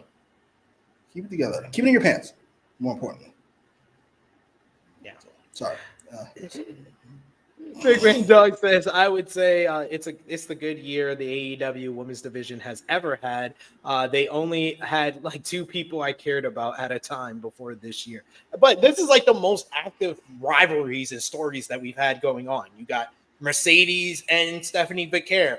Also Mercedes has unfinished business with Willow Nightingale, who's feuding with Chris Statlander currently, but are both involved in the Orange Cassidy-Trent Beretta rivalry, so that's spilling over into the men's division as well. Then you also got Tony Storm, Thunder Rosa and Deonna Purrazzo that are having mostly a rivalry on Rampage and Collision, and then you also have the Mina Shirakawa, Mariah May, Tony Storm story at the same time that also involves the Outcast. This is the most people they're using, the most rivalries they had. This is like check on all the things we were looking for a year or 2 years ago from this division. Do we know who's in charge of all this? I mean, we know Tony Khan's in charge of all this, but who's been like the driving creative force? I don't know. I haven't finished that in. Yeah, I don't know. Maybe Jen. Maybe Jen Pepperman. Oh, the Mercedes rider. Right. Well, she's definitely responsible for the Saraya shit. I know that much. The fuck. Next up, the final of the best segments of the night. The Learning Tree are here, and they approach a private party with the best advice of the night. They said maybe they should change their name to Public Party because opening their party to more people is just a nice thing to do. He said that they're disrespecting Chris Jericho right now by not making their parties public.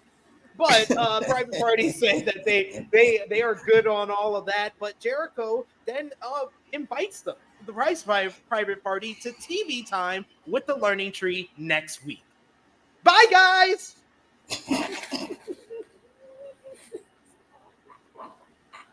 This is so fucking stupid. I'm such a fan. I so love it. I don't care. I love it so much. But I say, like a lot of the backstage stuff were the best stuff, like the Jericho segments, and then this promo here by Bryan. Reminder: Bryan Danielson is actually. I mean, you remember 20 years ago when we first discovered Bryan Danielson, and it was like this guy can't talk. Now he's one of the best promo guys in this company and in the business today. He said he puts over Wheeler Yuta for his victory earlier in the night, saying how Wheeler was so fired up and he couldn't be more proud. But he says that Wheeler coming back after so long reminds him that it was 8 months ago. He said that this was his final year as a full-time wrestler. And to be honest, it hasn't been what he wanted. He lost to Christian Cage for the TNT championship. So he said, okay, I'm going to go into the Continental Classic. And despite making it to the semifinals, he lost that too. Then he says, all right, my chance to redeem myself is in the Tokyo Dome at Wrestle Kingdom against Katsuhiko Okada. And he lost that too. And every big match after, he's lost and he's lost and he's lost. And the straw that broke the camel's back was losing Anarchy in the Arena at Double or Nothing. But Danielson says his career isn't over yet. So when Tony Khan announced that the Owen Hart tournament winner gets a shot at the AEW World Title at All In at Wembley Stadium, he realized that this could be his last shot. And if he's going out on top. This is how you build up the fucking Owen. First step was making it prestigious by having an AEW World Title shot involved. Next step is having top stars putting themselves in position for it and wanting to win it. And this was the first step of that step with Bryan Danielson and throwing his at it. Yes, Dragon is a great promo these days, all time. I don't know that far, but great promo is the point. I bought everything he said. I buy into Dragon winning. I don't think he'll win, but I buy him believing he'll win. I buy into all of it. I can't believe how much I'm looking to this fucking Owen Hart tournament. Quite a bit. Assuming Dragon and MJF are in it. I'm looking forward to it quite a bit. Hangman, probably, if I had to guess. Yeah. If Hangman returns and he's in it, that's 3 big names that could win that tournament. And all 3 are big matches for Swerve. Yeah. You have MJF winning, I assume. I have MJF winning right now, but that's because I don't know if Hangman's in it. Hangman may become my favorite, but for now, I'll say MJF as my favorite. Fair enough. I would love this, though. Alex Powell saying Hangman and Danielson in the finals would be so great where it heats the feud with Nigel McGuinness. I need Nigel to be the one that causes Bryan this Owen Hart. I'm sorry. That if you're going to do the matchup, if he's healthy enough to do it, that's the way. You have Nigel get on commentary and drag it so close that he just takes off the headset and pulls out the referee or some shit. And he's like, no, you cannot. You are not going to win the AEW World Title in my country. Ooh, that'd be pretty good. That'd be pretty good. I'm not mad at that idea. I'm just concerned about Nigel. I really am. Me too. Ace says Bryan is so fired up to win the Owen Hart tournament. We also got Big Man Dog saying this promo made me care about Bryan again. I think I'm in the same page. He loses so fucking often. It's hard to give a fuck about his matches. But it was great that he made it a part of the story. That was so you had to mention it, or it just would have been such a glaring thing not to talk about. Agreed. That's why you shouldn't let motherfuckers book themselves. What's wrong with you? Alex Powell says Danielson versus Swerve is a match I see happening at Wrestle Dream. Yeah, I think that you got to position these top stars in the tournament now. But I said, like, those are 3 big matches for Swerve. I think they should do all of them during Swerve's title reign of MJF. If he gets by MJF at All In, next up would be maybe Hangman at All Out, because that doesn't need a long build. You could do that too. You could heat that up in 2 weeks for All Out. And then Wrestle Dream, it would be Danielson because they're both from Washington. Okay, sure. He's like, I hate this nationalism. I hate this hometown bullshit. Yes. We got it. Get it. We got another super chat donation from the good brother Will Chisholm. Will, man, you coming through. You making up for lost times. We appreciate you. We appreciate carrying you so all much. these bums. I'm hurt and I'm old and I'm fucking tired and I work with fucking children. That's what Will. Oh, I can't wait. Am I the only one? What you can't wait for? Punk, speed this shit up. I know you're old. Get on the AJ Styles serum. You could be surprised at how fast you heal. The Randy Orton serum. You'd be surprised how fast you come back. Outrageous. Will says, I don't mind the Tony Storm storyline, and I don't mind the Liv Morgan storyline. Also, people who hate this, I think they're overreacting. Yeah fuck and you. they're probably virgins. Oh, Jesus.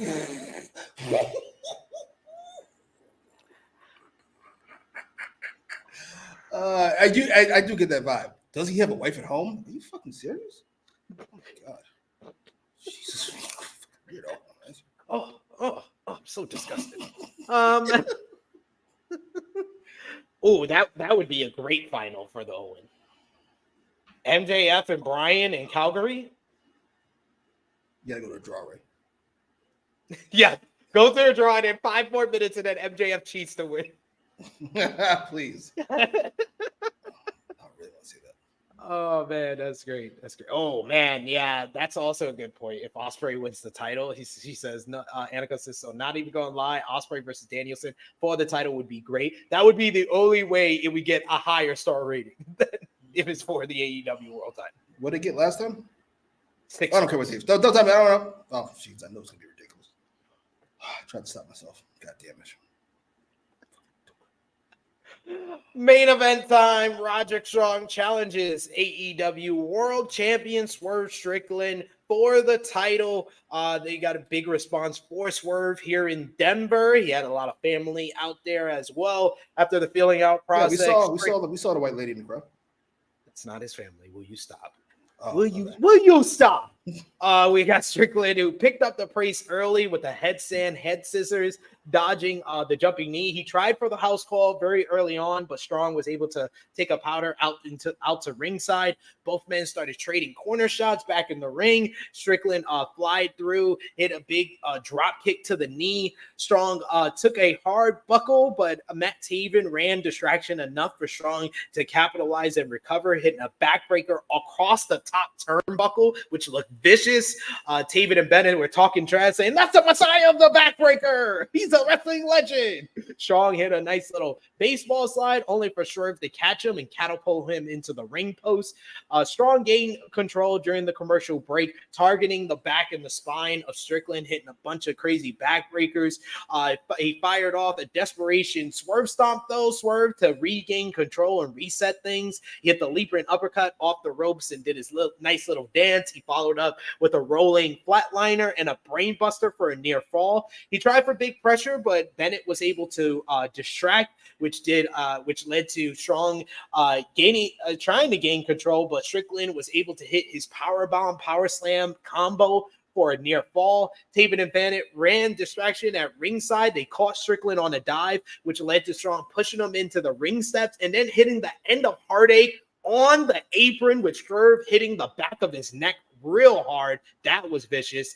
We get Strong hitting a flipping suplex across the edge of the ring again, and then we get a strike exchange between both guys. Strong busted out a lung blower at one point off of a rolling flatliner attempt. Then he hit a angle slam for a near fall, a tiger driver for a near fall, then a sick kick for a near fall. That was a crazy combo of near falls there. Both men slowly recover. Swerve was able to hang Strong off the bottom rope and hit a swerve stomp to the floor that looked vicious as well. He tried for the house call on numerous occasions, but Strong was able to keep sidestepping. In the end, though, the last sidestep of a third house call attempt led to Strickland basically catching him with a fake out, a pump knee right to the knee of Strong, and then a one house call, 1, 2, 3.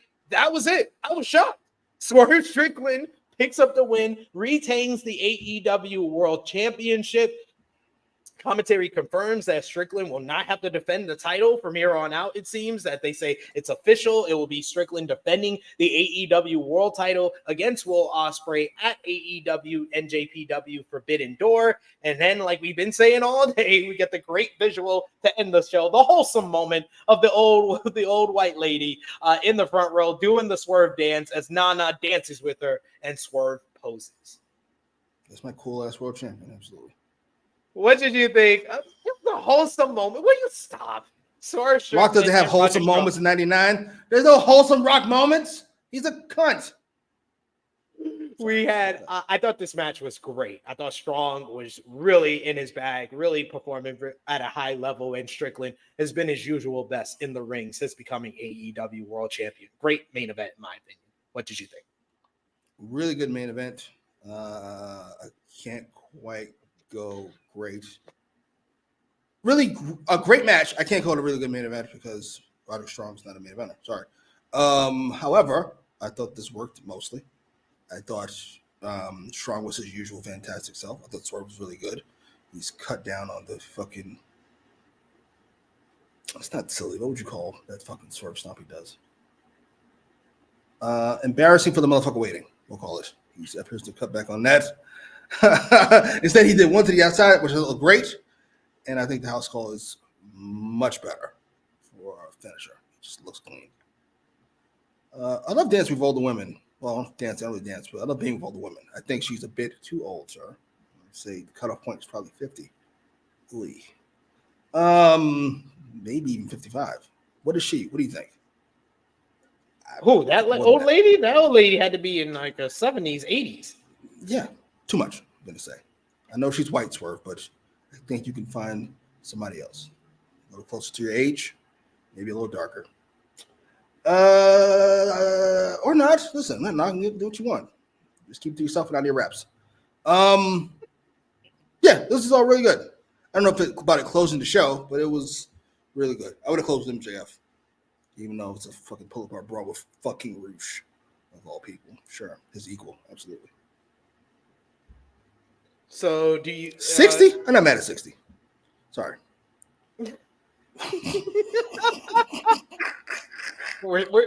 Jimmy is telling us a little too much about his standards. Where he I've seen attractive 6-year-olds. That's true. I have to. No, and yeah, that old lady definitely smokes some weed. Absolutely. In Colorado, come on. She's like, leave that for Nana. Yeah, let him do that. What are you in the shot for? That way. But yeah, it's a really strong matchup. Swerve getting a big win before his big matchup with Will Ospreay. So yeah, I enjoyed this episode. But what did y'all think? Let us know in the live chat. Your match of the night, MVP, LVP, out of 10. What did you give the show? Whether you gave the show a thumbs up, thumbs down, thumbs in the middle, let us know in the live chat. And last call for super chat donations for me and Jimmy for the June 5th, 2024 edition of AEW Dynamite. In 3, 2, 1. Thumbs up across the board from both of us. Jimmy, what do you give the show out of 10? I'm gonna go with I'm starting to decide between 7 and 7.5. I'm gonna lean towards a 7.5, only because of the learning tree. I'm sorry. I apologize. I'm going for 7.5. That was exactly my reason that tipped it over the scales. I thought that it was good to solid wrestling throughout the card with a great main event. But yeah, the learning tree is the one that tips it to the 7.5 range for me. It was good open with MJF, learning tree throughout the night, great main event, good opener with the 4-way matchup, and I'm looking forward to Ospreay versus Phoenix. Good follow up with the Willow and Orange Cassidy, Trent, and Chris Statlander storyline. So they accomplished a lot throughout this episode. And once again, Swerve felt like the focus by the end of the night, which is what we're looking for from our AEW World Champion. We got Alex Powell who gives it a thumbs up. We got another 7.5 from Power Driver Finisher. MCAS gives it a 7.5. We got G Loke who says even an 8.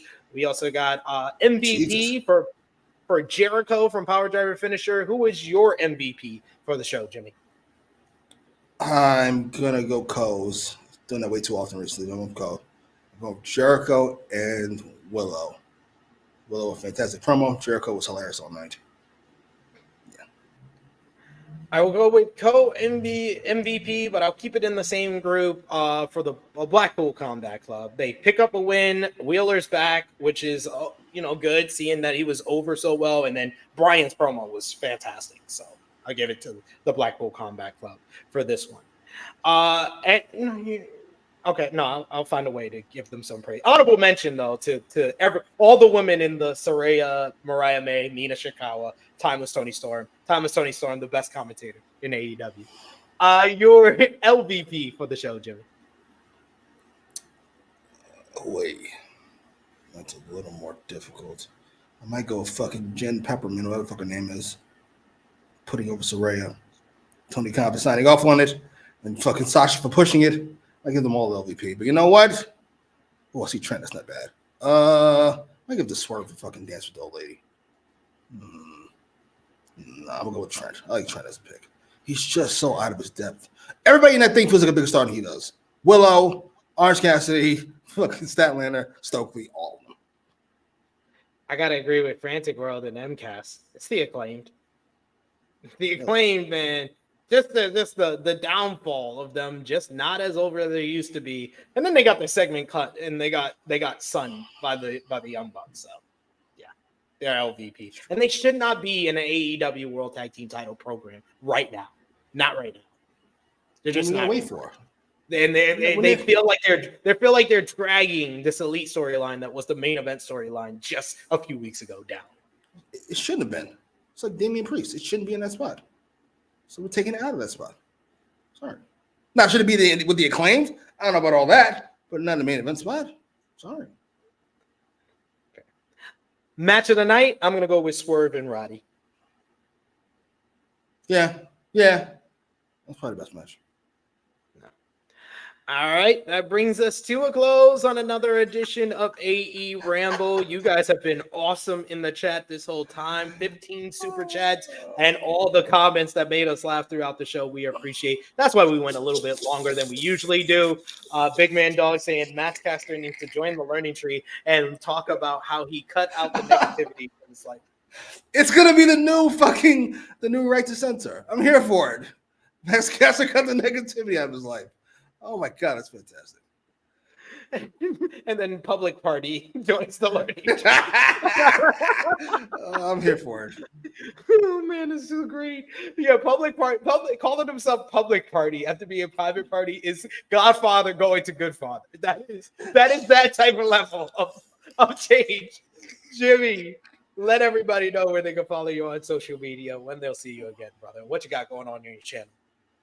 At Jimmy Macram on Twitter. I don't really do much except shit on things.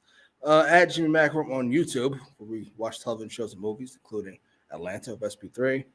What's coming back? The Boys is coming back. I think The Bear is coming back. Yep. House of Dragons coming back. I'm so happy. I'm so pleased. Yes. Good time. Good time.